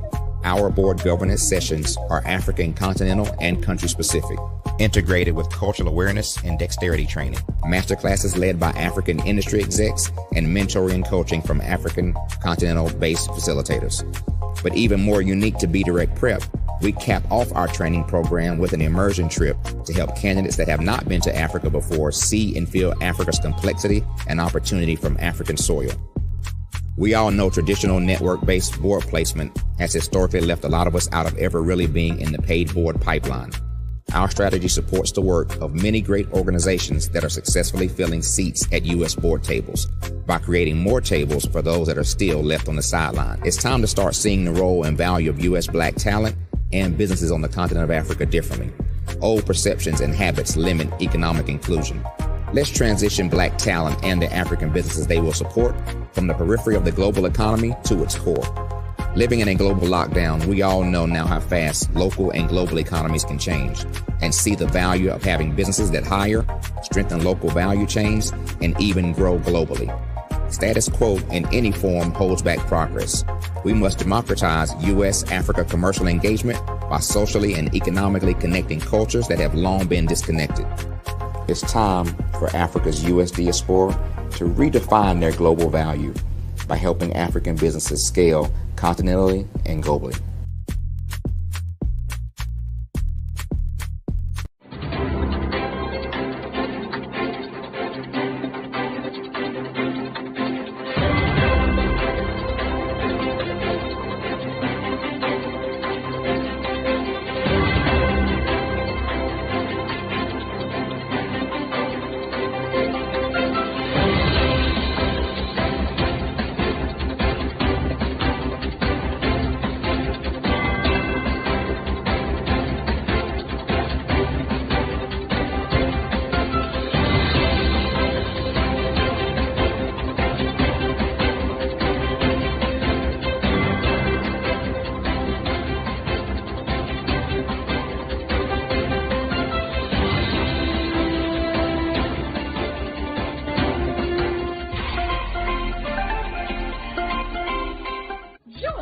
Dr. Eric Kelly III and a host of phenomenal speakers from all around the globe for this 7-day virtual event that you don't want to miss.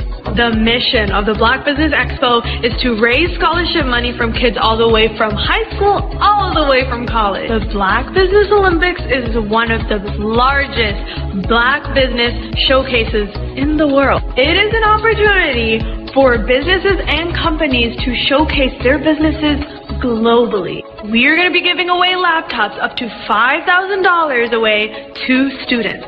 Again, I'm Olivia Appleberry, the founder of 2 Cents Finance and one of the speakers for the expo. I am so excited to see you there. For more info, go to www.blackbusinessexpousa.com or call 919-308-9090 and hope to see you there.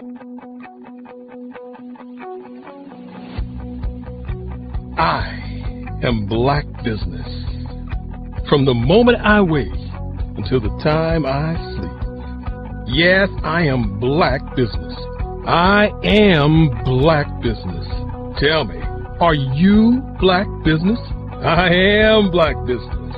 Do you support Black businesses? Listen, I support Black business because I am Black business. Black Business Expo, one of the largest business showcases in the history of Black business in the world. The world! Sign up today at www.blackbusinessexpousa.com or call 919-308-9090. I am Black business. I am Black business. From the moment I wake until the time I sleep, I am Black business. I am Black business. Are you Black business? I am Black business. Do you support Black businesses? I support Black business because I am Black business. Black Business Expo, one of the largest business showcases in the history of Black America in North Carolina. Black Business Expo, one of the largest business showcases in the history of Black business in the world.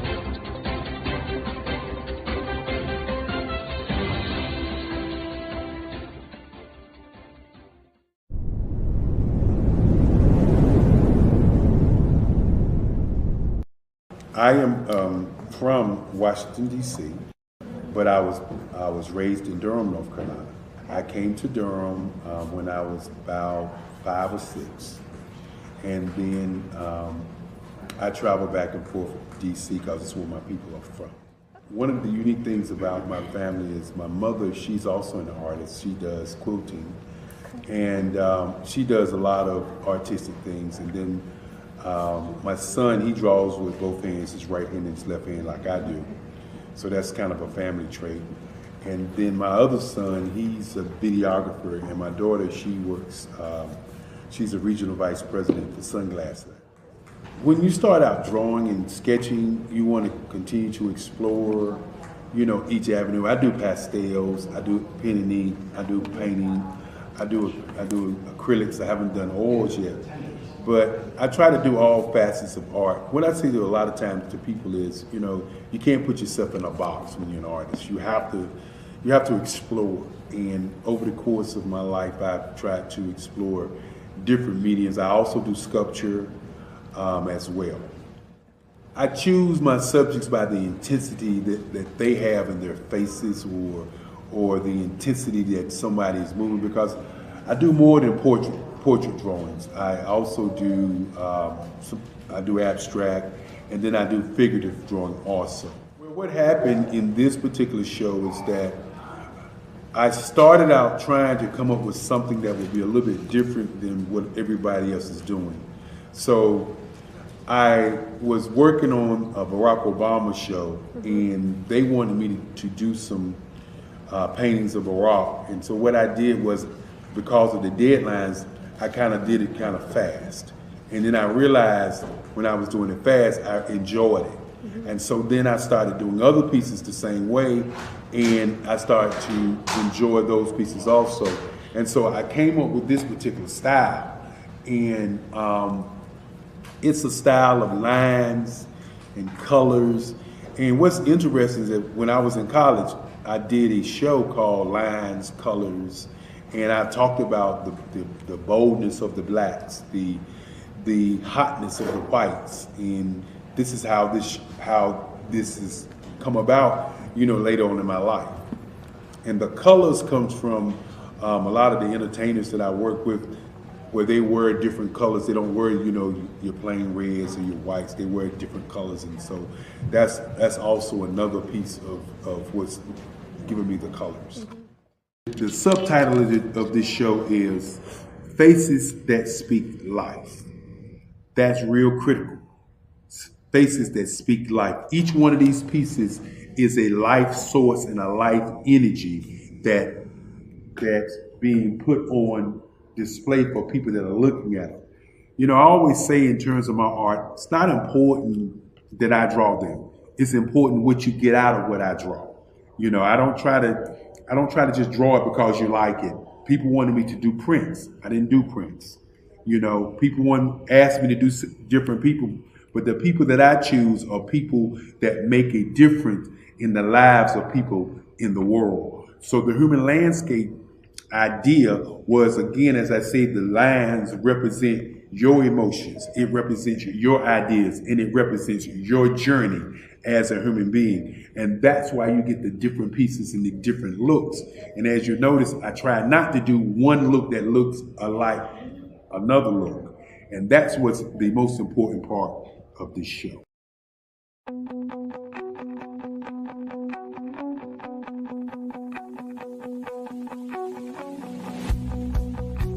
I am Black business. From the moment I wake until the time I sleep. Did you know that approximately 333.34 million businesses exist today, according to a report from 2021? And you may be one of those businesses, or maybe you're not in the business market yet, but you're aspiring to be a business owner. Well, guess what? You're in the right place at the right time. Because let's face it, everything is about timing and opportunity. Hi, my name is Dr. Lotus Richey, and I'm the CEO and founder of the Lotus Richey Coaching and Consulting LLC, along with the Lotus Richey Ignite Show. 15 minutes of success with Dr. Lotus Richey, as well as books to boom your business and bring who you are. And today, I want to bring this amazing message to you about the Black Business Network and the Black Business Olympics. See, the Black Business Network and the Black Business Olympics is designed to help people just like you, that's right, that look like me, to take their business to the next level. Not just in your front yard or your backyard, but globally. The Black Business Network and Black Business Olympics is designed not to just help you survive, but to help you thrive. So join us today as we come together with businesses all around the world to support our students, our children, our young teens, our young entrepreneurs. What we do is we come together to help raise funds for students who are aspiring to be business entrepreneurs, who are aspiring and who are thriving in college. We endow them with a wonderful opportunity to gain scholarship of either a laptop or several thousands of dollars. And we invite you to help be a contributor to this amazing opportunity to help someone that looks just like you. So join us today at our website and let us connect with you and help you ignite and take flight in every area of your life on the Black Business Network and the Black Business Olympics. I'll see you on the other side.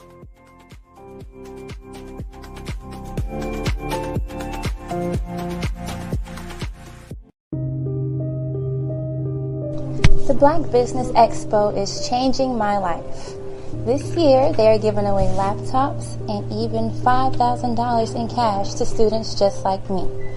I'm Alexis, and I want to go to college to fulfill my dream of becoming an entrepreneur. Help the Black Business Expo going to www.blackbusinessexpousa.com and also becoming a vendor, a sponsor, or donating. Let's get drastic, building relationships to get you known, get you connected, and get paid.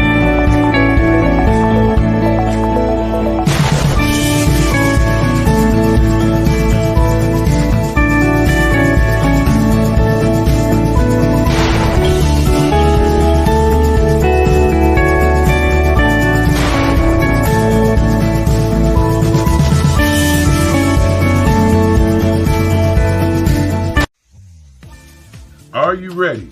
Are you ready? The Black Business Olympics will be held September the 19th through the 25th. Can't wait to see you there. I'd like to invite you to the Mastermind meetings. The Mastermind.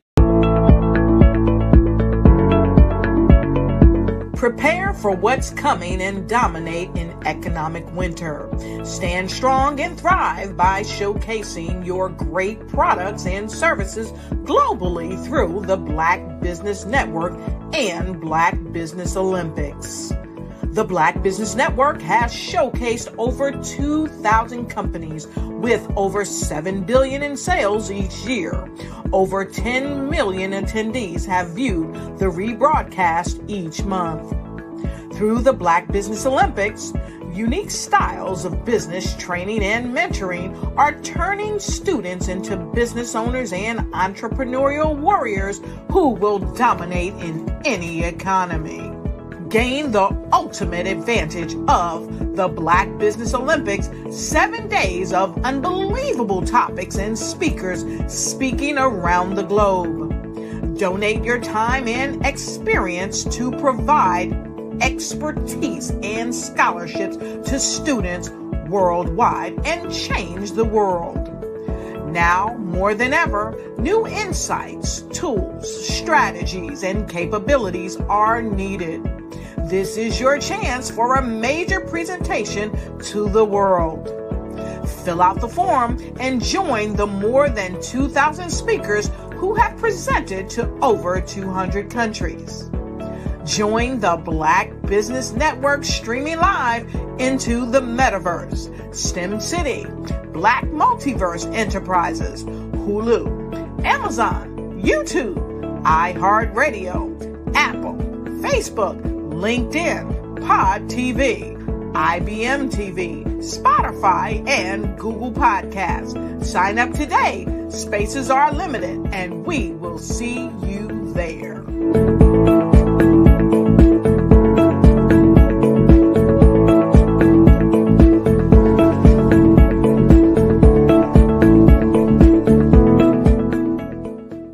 I'm Ramon Ray, founder of Smart Hustle Magazine and SmallBizTechnology.com.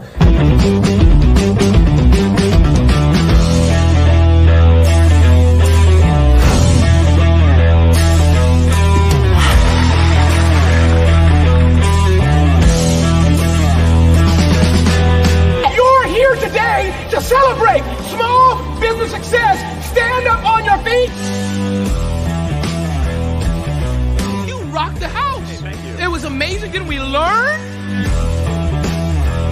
For me, success comes from failure. One thing not to do is shake somebody's hand like this.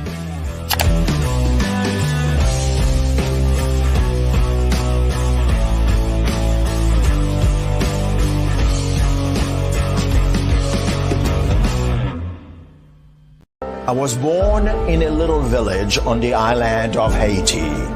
Many deadly diseases pounded me. It is as if they were on a mission to end my existence on this earth. I refused to give up. In 1983, I left Haiti and came to the United States of America. And I came with $5, 2 shirts. I didn't speak any English. I came to Atlanta. I got a job. I was a doorman. I was a doorman with a dream. What I used to come on stage. I'd rehearse this moment that I'm standing in front of you. That's the power of a dream. Maybe today is the day you begin acting as if you already have it. And then step out with full force. Take a risk. No condition is permanent. Don't let your situation distract you. You are chosen. You are called. You are born for a purpose in this life.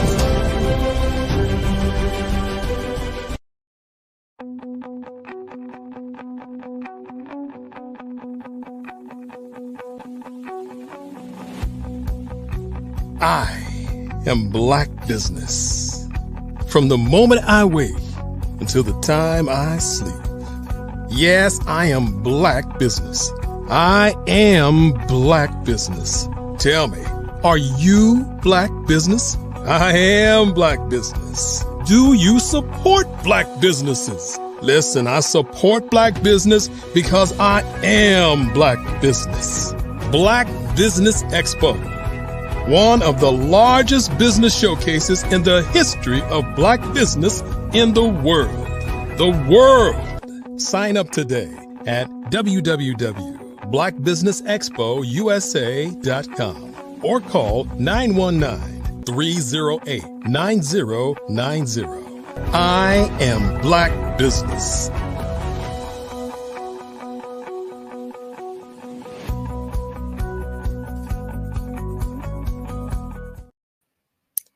Good morning, business owners, entrepreneurs, thought leaders, and corporations. Welcome to the Black Business Network. My name is Eartha Watts Hicks. I am an award-winning author, publisher, PR writer, and affiliate for BlackPR.com. I am your business moderator this morning on the Black Business Network. The Black Business Network is a 24-hour business network showcasing Black businesses, business owners, entrepreneurs, and thought leaders worldwide. We have speakers from North Carolina, London, Singapore, Africa, Japan, and cities all over the United States. The Black Business Network is a global community sharing its business knowledge to empower, inspire, and educate businesses about business. Our next speaker is Tamisha Thomas. Now, Tamisha Thomas,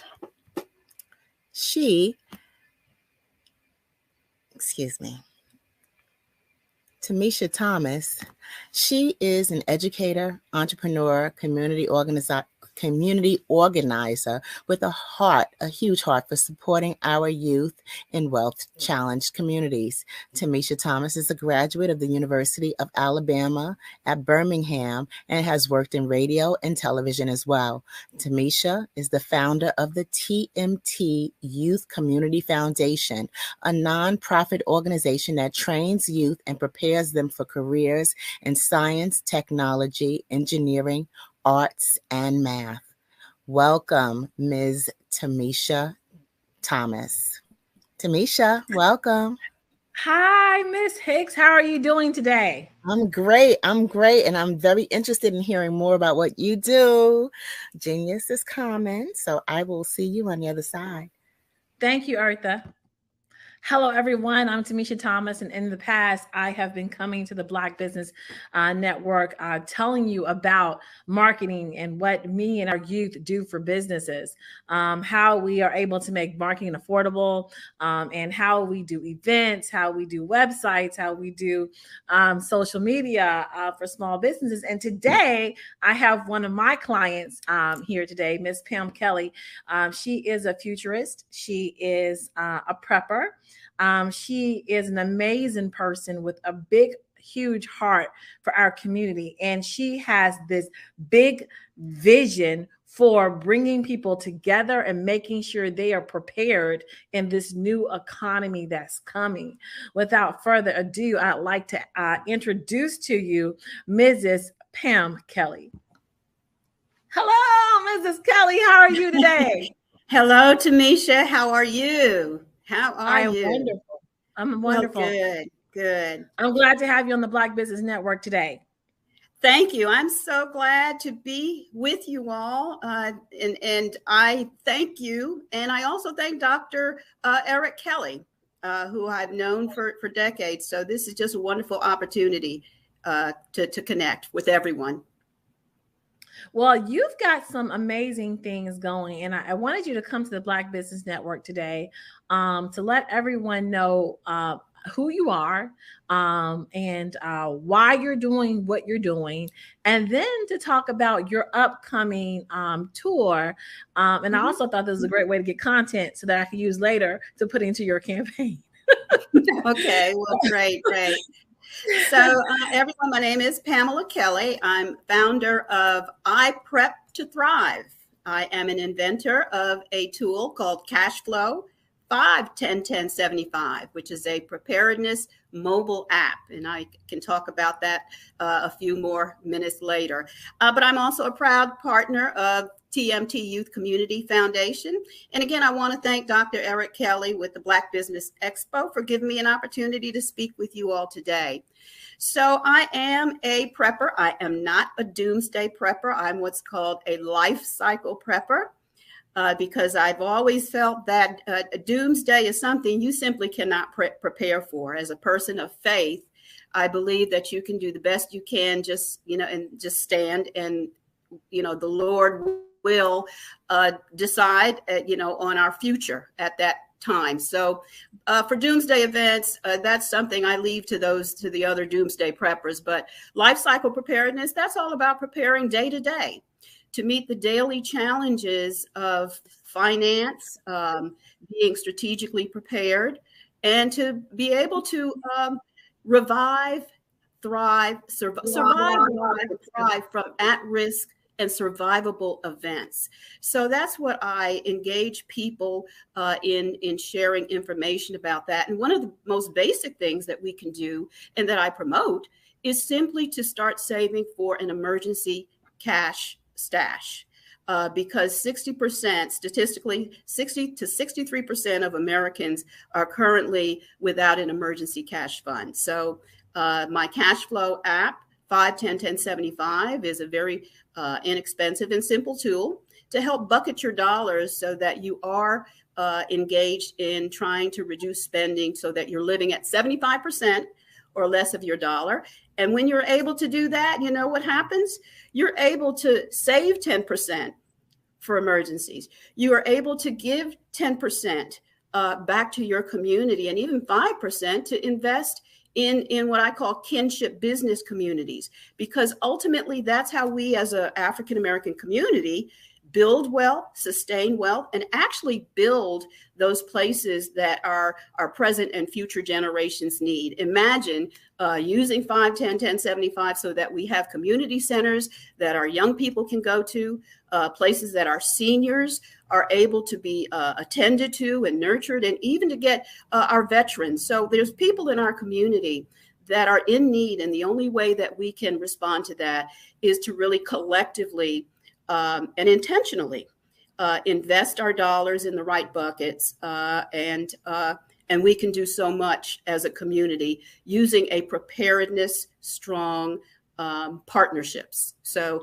that's what I promote. And at this time, as part of the hold on, you said that was a lot, but you got to give us time to digest that. That was, yeah, I can that talk 24/7 about preparedness. So just so hold on, let me help everyone digest what you just said, because I met you 20 years ago, and you said to me, "We spend all of our dollar," and I thought about that, and I was like, "We sure do."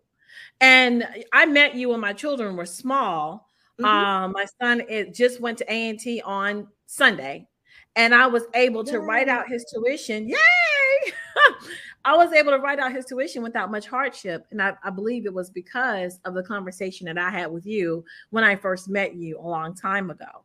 And that conversation was to be able to say, we as African Americans, we actually we have $1 billion spending power. Well, we have a $1 trillion spending power. Sorry, but on we're sending about $1 trillion outside of our community.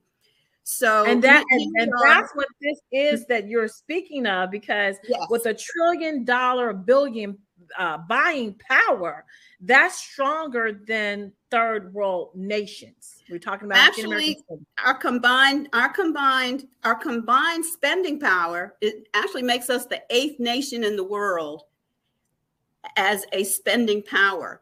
However, most of that, if not all, most of it, 99% of it, is going out of our community. So that is why we do not have community centers. That's why we do not have seniors. So what I'm proposing is that we each, in our own way, I have a tool, again, cash flow 5-10-10-75 is not a reinvention of the wheel. It's actually financial wisdom, traditional wisdom. Simply do not spend all of your dollar. Now, I had to learn that myself the hard way. So fast forward to 2023, that's what I promote. Just starting the baby steps, download the app and do a preparedness audit for 30 days. Enter your income. It automatically splits your income into buckets. 75%, which should be your spending threshold, 10% for saving, 10% for giving back to your what I call kinship communities. We are all born into some kind of kinship community. I am a Christian first, African-American, a woman. Those are all of my communities that we need to intentionally set aside in support, and also 5% to invest in our business community, because that's where jobs are created. That's where enterprise and construction are carried forth. So all of that is embodied in one small app that's called Cashflow 5101075. So that's something that I share, and you can visit my website, iPrep2Thrive, to download that app. Meanwhile, I'm also a person who is interested in science, and I've always been someone who looks forward. I am a futurist. And what is a futurist?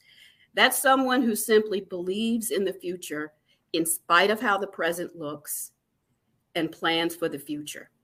Now hold on. And so I thought, Miss Kellen, I got to stop you there, because I had a conversation with my aunt about giving away land in the family. So, they've already gave away grandpa's land. I was like, no, we're not going to do that, And so she said to me, well, I'm not going to be around to benefit for it. And then when we were talking about, some family business and then I called my cousin and was like, hey, do you know, she's saying this. And then I went, did I freeze up? I went into a space here recently and someone said, let's be kind to the future. Now, I love that.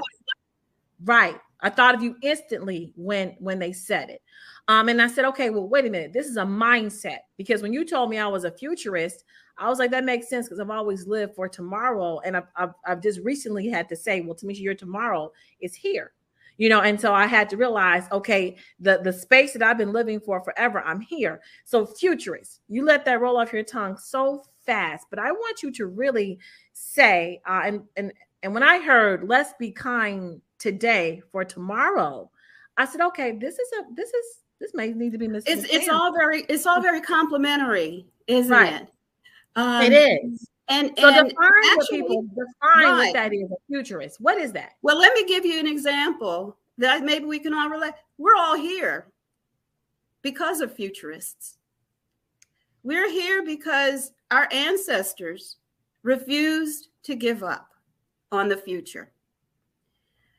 So when I say futurist, it's really someone who is perhaps against the odds. And in spite of the appearances of the present, they're saying, I believe in the future. I believe in better futures, not just for myself, not just day to day, paycheck to paycheck. In fact, it goes beyond the situation that most of us, so many of us are living in, paycheck to paycheck, not having an emergency fund. It's going to take a mindset transition to say, in spite of that, I'm going to take this dollar that I have today. I'm not going to spend all of it. I'm actually going to intentionally set aside a dime out of it each week. And what you're now doing is saying, in spite of what the future is, in spite of what it looks like now, I'm going to start saving for the future.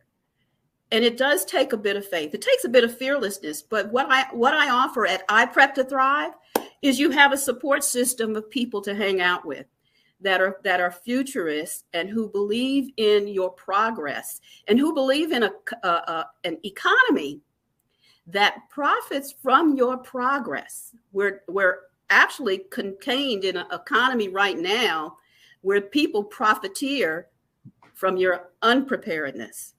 So that is what I'm proposing. They don't want you using those buckets. They want you shopping at the convenience store. They want you shopping from not local. They want you to be able to. Did you see how we backed up during COVID? Yeah, we're so captive. We're captive to an imagery industry. So I am so excited that we're speaking about this today, because at iPrep2Thrive, I'm promoting a couple of things. Economic futurism. In other words, a tool using Cashflow 5101075. Start thinking with a new mindset based on the future, based on investing in your community, and also changing your imagery diet, perhaps, that we're building an imagery industry that simply promotes preparedness. Also, I offer, and this is what's exciting, when people become what I call a community partner at iPrep to Thrive, just share the good news. This is totally passive. And if someone else becomes a community partner, you get 17% of that. Why am I doing that? Rather than me advertising in traditional newsprint, I want you to begin to acquire additional income to build your emergency fund. Because So I wait a minute. understand. Let me digest this. Wait a minute. You're giving people a tool to be able to become more financially savvy and to be able to And resilient. and more resilient. Then in addition to that, you're giving them an opportunity to share the good news of this preparedness and to generate income from that. So that's generate income from it. to generate income from that. Okay, so what other tools do you offer? Well, I also offer savings schedules. Did you know that if you start at $1 and add 40 cents to that amount each week, by the end of a year, you will have $500. So, and that's kind of the tipping point cash stash that so many people need. So the main tools that I promote is the cash flow tool, just to get you started. Also, as a community partner, and you know how much a community partner is? $12 a year. $12, not $12 a month, or $12 a year, because I simply want everyone to have access to the tools to be able to achieve here's what we call a preparedness-driven economy in their household. Mm-hmm. So I'm excited about sharing that, and because futurism is so important in our community. That's why I am having a tour event. And let me go ahead and move on to that, if I may. Did you have a question, Tamisha? Oh, okay. Okay. No. Okay. So as we're thinking of the future, again, I mentioned that we're here because of our ancestors who were futurists. There's an event coming up next year that is truly a celebration opportunity of all the people who were futurists in their time, who refused to give up and prepared for the future so that we can be here. Next year, April 6th through 9th, or April 8th, there's going to be a total solar eclipse at Niagara Falls, New York. I am now inviting anyone who is a futurist like myself, or is into science, African American history, genealogy, arts enthusiasts, to consider going on this tour. Why? Because that area is a crossroads of so many African American pioneers, such as abolitionists, civil rights leaders, people who were very much involved in charting a new economic future in the African American community. So this is a way for us to revive that spiritual, that ancestral impetus and just renewed energy, because we're at a crossroads economically in the African American community. Again, they say 60% of us are living paycheck to paycheck, and that's not just African Americans. It's really the American public. But in particular, it's predicted that by 2053, all things remaining the same with the Black economy, we may have zero wealth. And there's reasons for that. But we need, being aware of that information. That's what motivated me. That $1 trillion buying power is going to dry right on up, huh? Is that what you just said? 2053, some people may say, oh, that's toxic information, or I don't really want to know. I will not be here. But again, if you're a futurist, while I may not be here, my kids will be here. Are going to be here. Their grandkids. I do not want a second economic captivity for them. So we are at a crossroads, and this tour represents just a wonderful convergence of history and moving forward. Where do we go from here? What I love about this tour is that DeSantis in Florida just created this environment where he is restricting history from the residents. The government has reached their hands into the classroom and said, when you talk about Ocho, this community that had a large massacre, make sure you reference the point that 2 white people died as a part of their friendly gunfire, and let's rewrite this history as a massacre where African Americans massacred themselves. So there's a skew of history here right now. We're talking about history. And what I think is so profound about this trip is, just like there was a Declaration of Independence for the United States, there was a Declaration of African American Dependence that happened during in Niagara, in the space with W. Yes, Du Bois. it was called the Niagara movement, the original Niagara movement in 1905. They actually met at Fort Erie across the border from Buffalo because there were many reasons, but they could not find accommodations at that time in the U.S. So they went across. And so we're now going to be having this tour to revisit all of the highlights of that area, which is rich in the history of freedom seekers. And as you mentioned, there's agendas underway to revise history. Well, this tour, for all those who are able to attend or even sponsor or support this event, they are going to be treated to a journey, a revival of history as it needs to be shared and reshared for the present generations.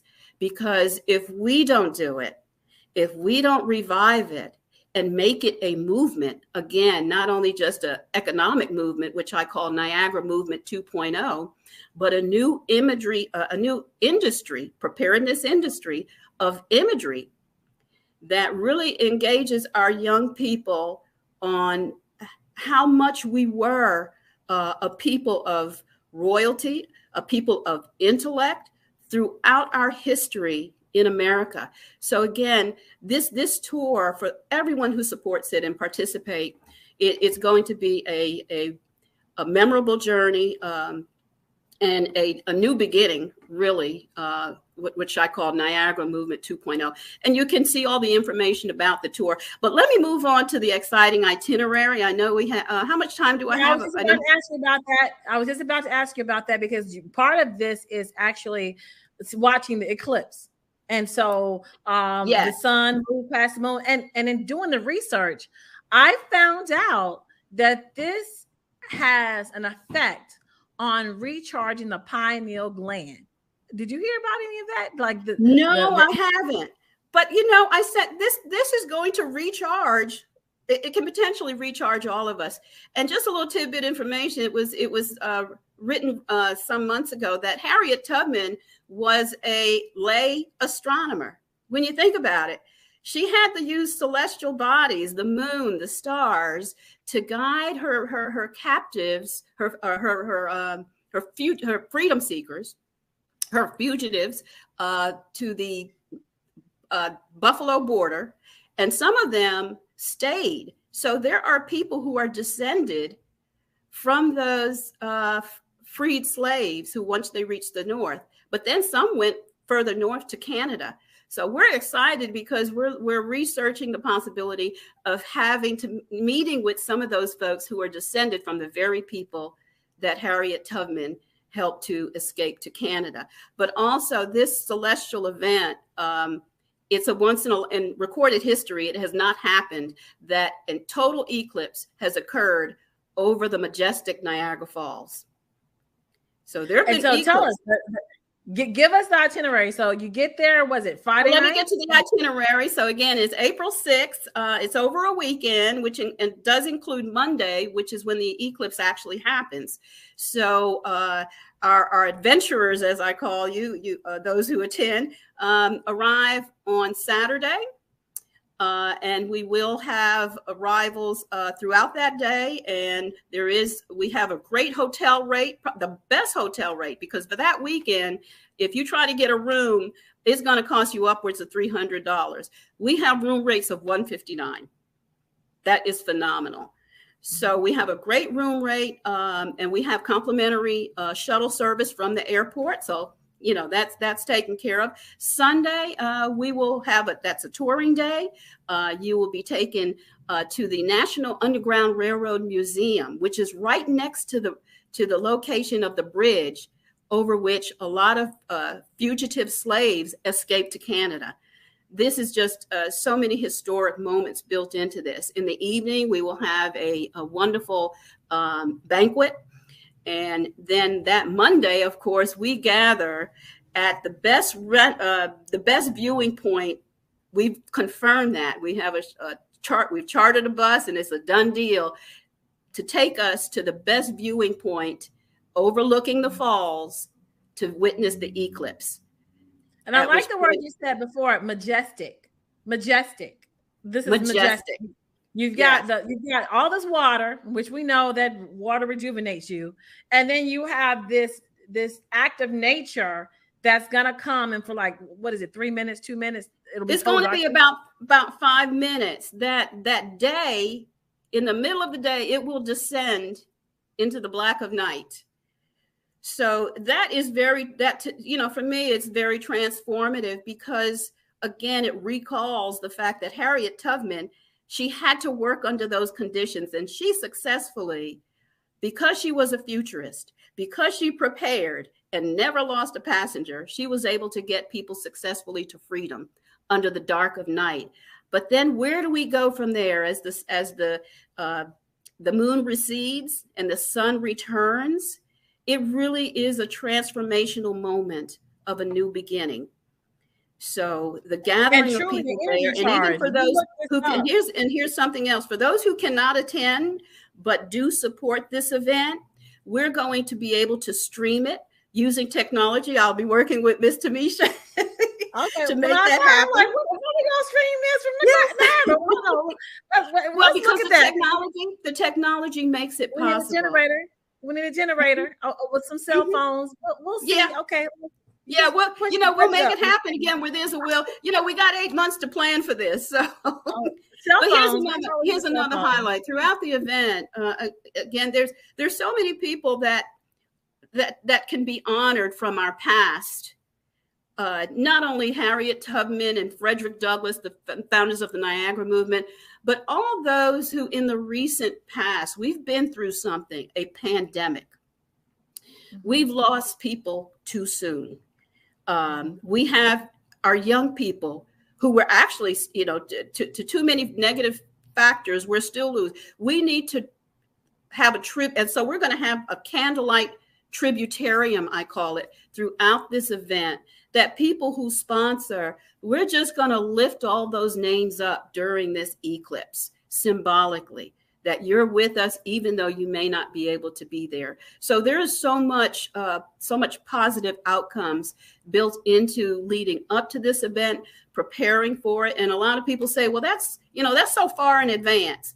Well, let me tell you the benefit of committing to an event and planning for it in the future. It brings out the power, it enhances the power of faith. Again, similar to our ancestors. They did not see what the future held. That far in the past. I can't wait to go. I'm like, we get an eclipse. Well, and so as I wrap up, so that's the itinerary, April 6th through 9th. So many wonderful activities built in. And tell them about the guy who built all the pictures in the so one of the special guests is going to be E.B. Lewis.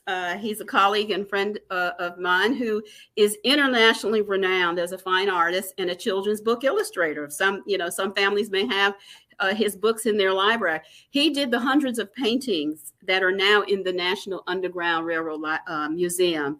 So he will be on site to give his perspectives of the event and the history of that area. So again, for those who are into science, African American history, genealogy, and arts enthusiasts, we are actually building into this opportunities for folks in those areas to share the significance of this eclipse and the historical importance of it for the African American community, and then the conversation of where do we go from here? That's the Niagara Movement 2.0 conversation that everyone should look forward to. So again, I am so thankful to Tamisha for allowing me to share this information, and I'm just going to add an incentive here. For those who have listened to this broadcast, because I want to support the Black Business Expo and Dr. Kelly, this is something wonderful that he's been doing for the last 30 years. We need to honor that. So as the proceeds, a portion of the proceeds from the tour will go to this event, as I understand it, which is a fundraiser for young people's laptop needs and technology needs and for their schooling. So that's something I, as of today, I'm definitely committing a portion of the proceeds from this tour to support the Black Business Expo fundraising for that event. And also, Tamisha Thomas, her Too Much TV Foundation, or TMT Foundation Network, they are already in my 10% community investment bucket. Again, that points to the power of everyone saying, I now have a tool in which I bucket dollars that intentionally go into the empowerment and growth of wealth in my community. That's the only way that we are going to avert, the statistic of zero wealth. We all have to become a preparedness-driven economy in our households, our businesses, and see what the future holds. You'll be amazed. Thank you. Thank you, Miss Kelly. Can you tell everyone how to get in touch with you?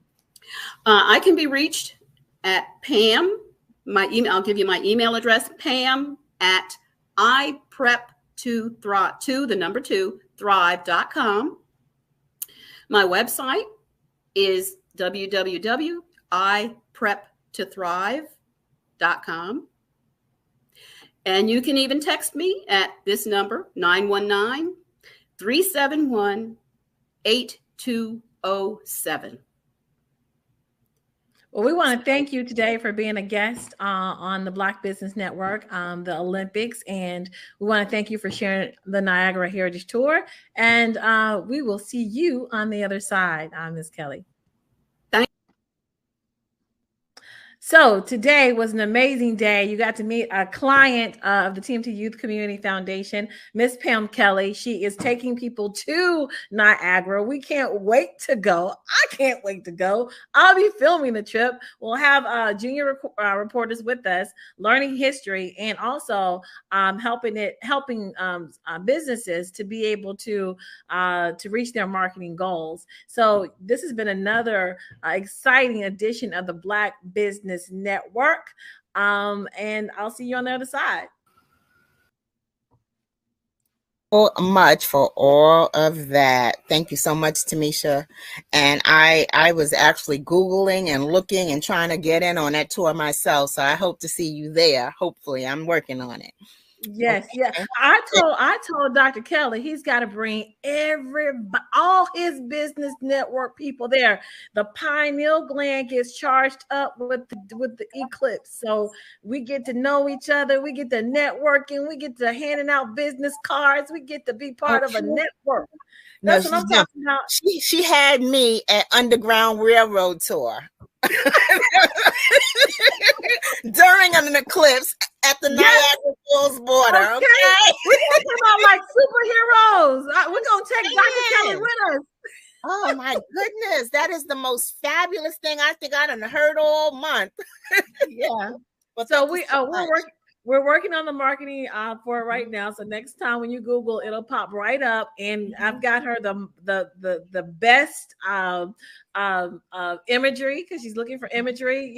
Us with glasses on, with the Harriet Tubman, W.E. Du Bois in the front. So next with the Black Business Network, we will expose what her marketing looks like, and we hope to see everyone on the other side in Niagara. I hope so too. And before you go, please let us know how to connect with you and how to stay in touch on social media. Yes, TMT Youth Community Foundation. That's a handle on just about everything, and Too Much TV. So you type Too Much TV INC, we shall pop up, as well as all of the Twitter, all of the Instagram, LinkedIn, Tamisha Thomas, and that's how you find me. Okay, real quick. Is that the number 2 or TOO? TOO MUCH TV INC. All righty. Well, Genius is coming, and I will see you on the other side. Thank you. You're welcome. Oh, wait, that was wonderful. Thank you so much, Tamisha Thomas and Pam Kelly. The Black Business Expo's mission is to raise funds for high school seniors going to college or K through 12 entrepreneurs. This expo is a fundraiser for students. You may go to www.blackbusinessexpo.com to donate to the scholarship fund, or use the Cash App that's on the screen below, or enter $BBXUSA. Our goal is to give laptops and up to $5,000 to 10 students. Students can register online at www.blackbusinessexpo.com. Every dollar counts, so we want to remind you to donate to the scholarship fund, however large, however small. No dollar is unappreciated. We want to thank our Black Business Expo USA sponsors for August of 2023, and that is NC 100, Moody Capital Partners, Suede Soul, Lotus Riche's Coaching and Training, Carolina, Virginia Minority Suppliers Development Council, STEP Management, BHS and Associates, Margie McLean Foundation Incorporated, Genius is Common, Earth Essentials, Mullane Shani Global, Executive Women's Success Institute, the Quality Coaching Company, Superwoman Business Services, Creative Force Studios, Lee Entertainment, Artistic App Design, Black Business Expo USA. Genius is Common, and I will see you all on the other side. Have a great day.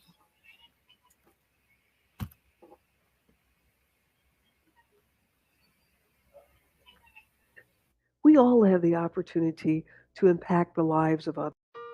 Hello, this is Israel, and I am CEO of Daydreams Interactive and author of Princess Planet. So, genius is common, and as a kid, I loved to daydream. Even as an adult, I love to daydream.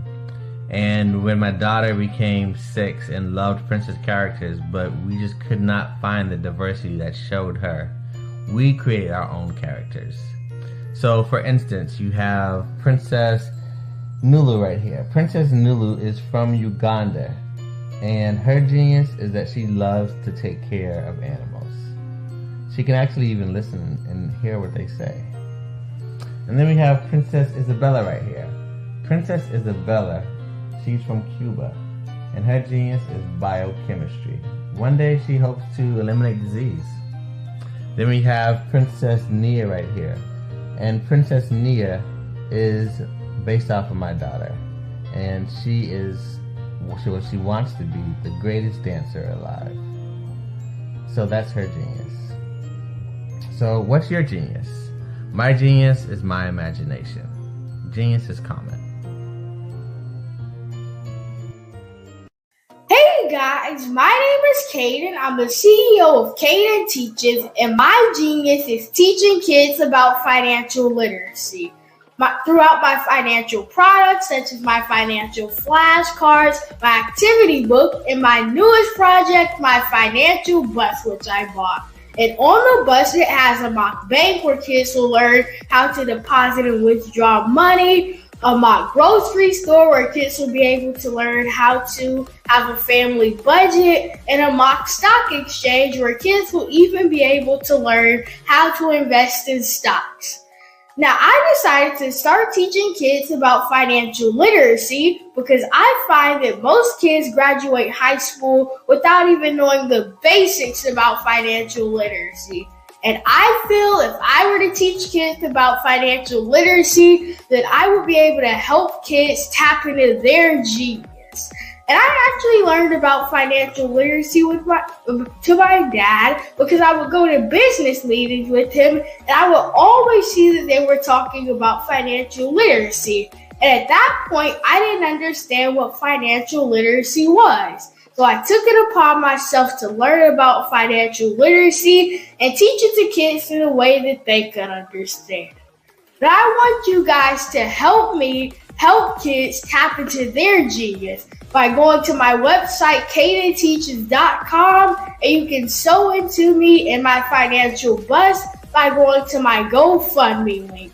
And remember, if Caden can, you can too, because genius is common.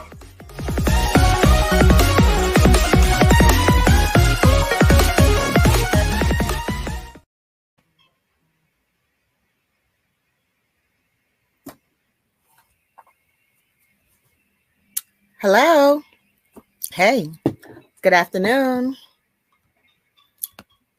Good afternoon, business owners, entrepreneurs, thought leaders, and corporations. Welcome to the Black Business Network. My name is Eartha White.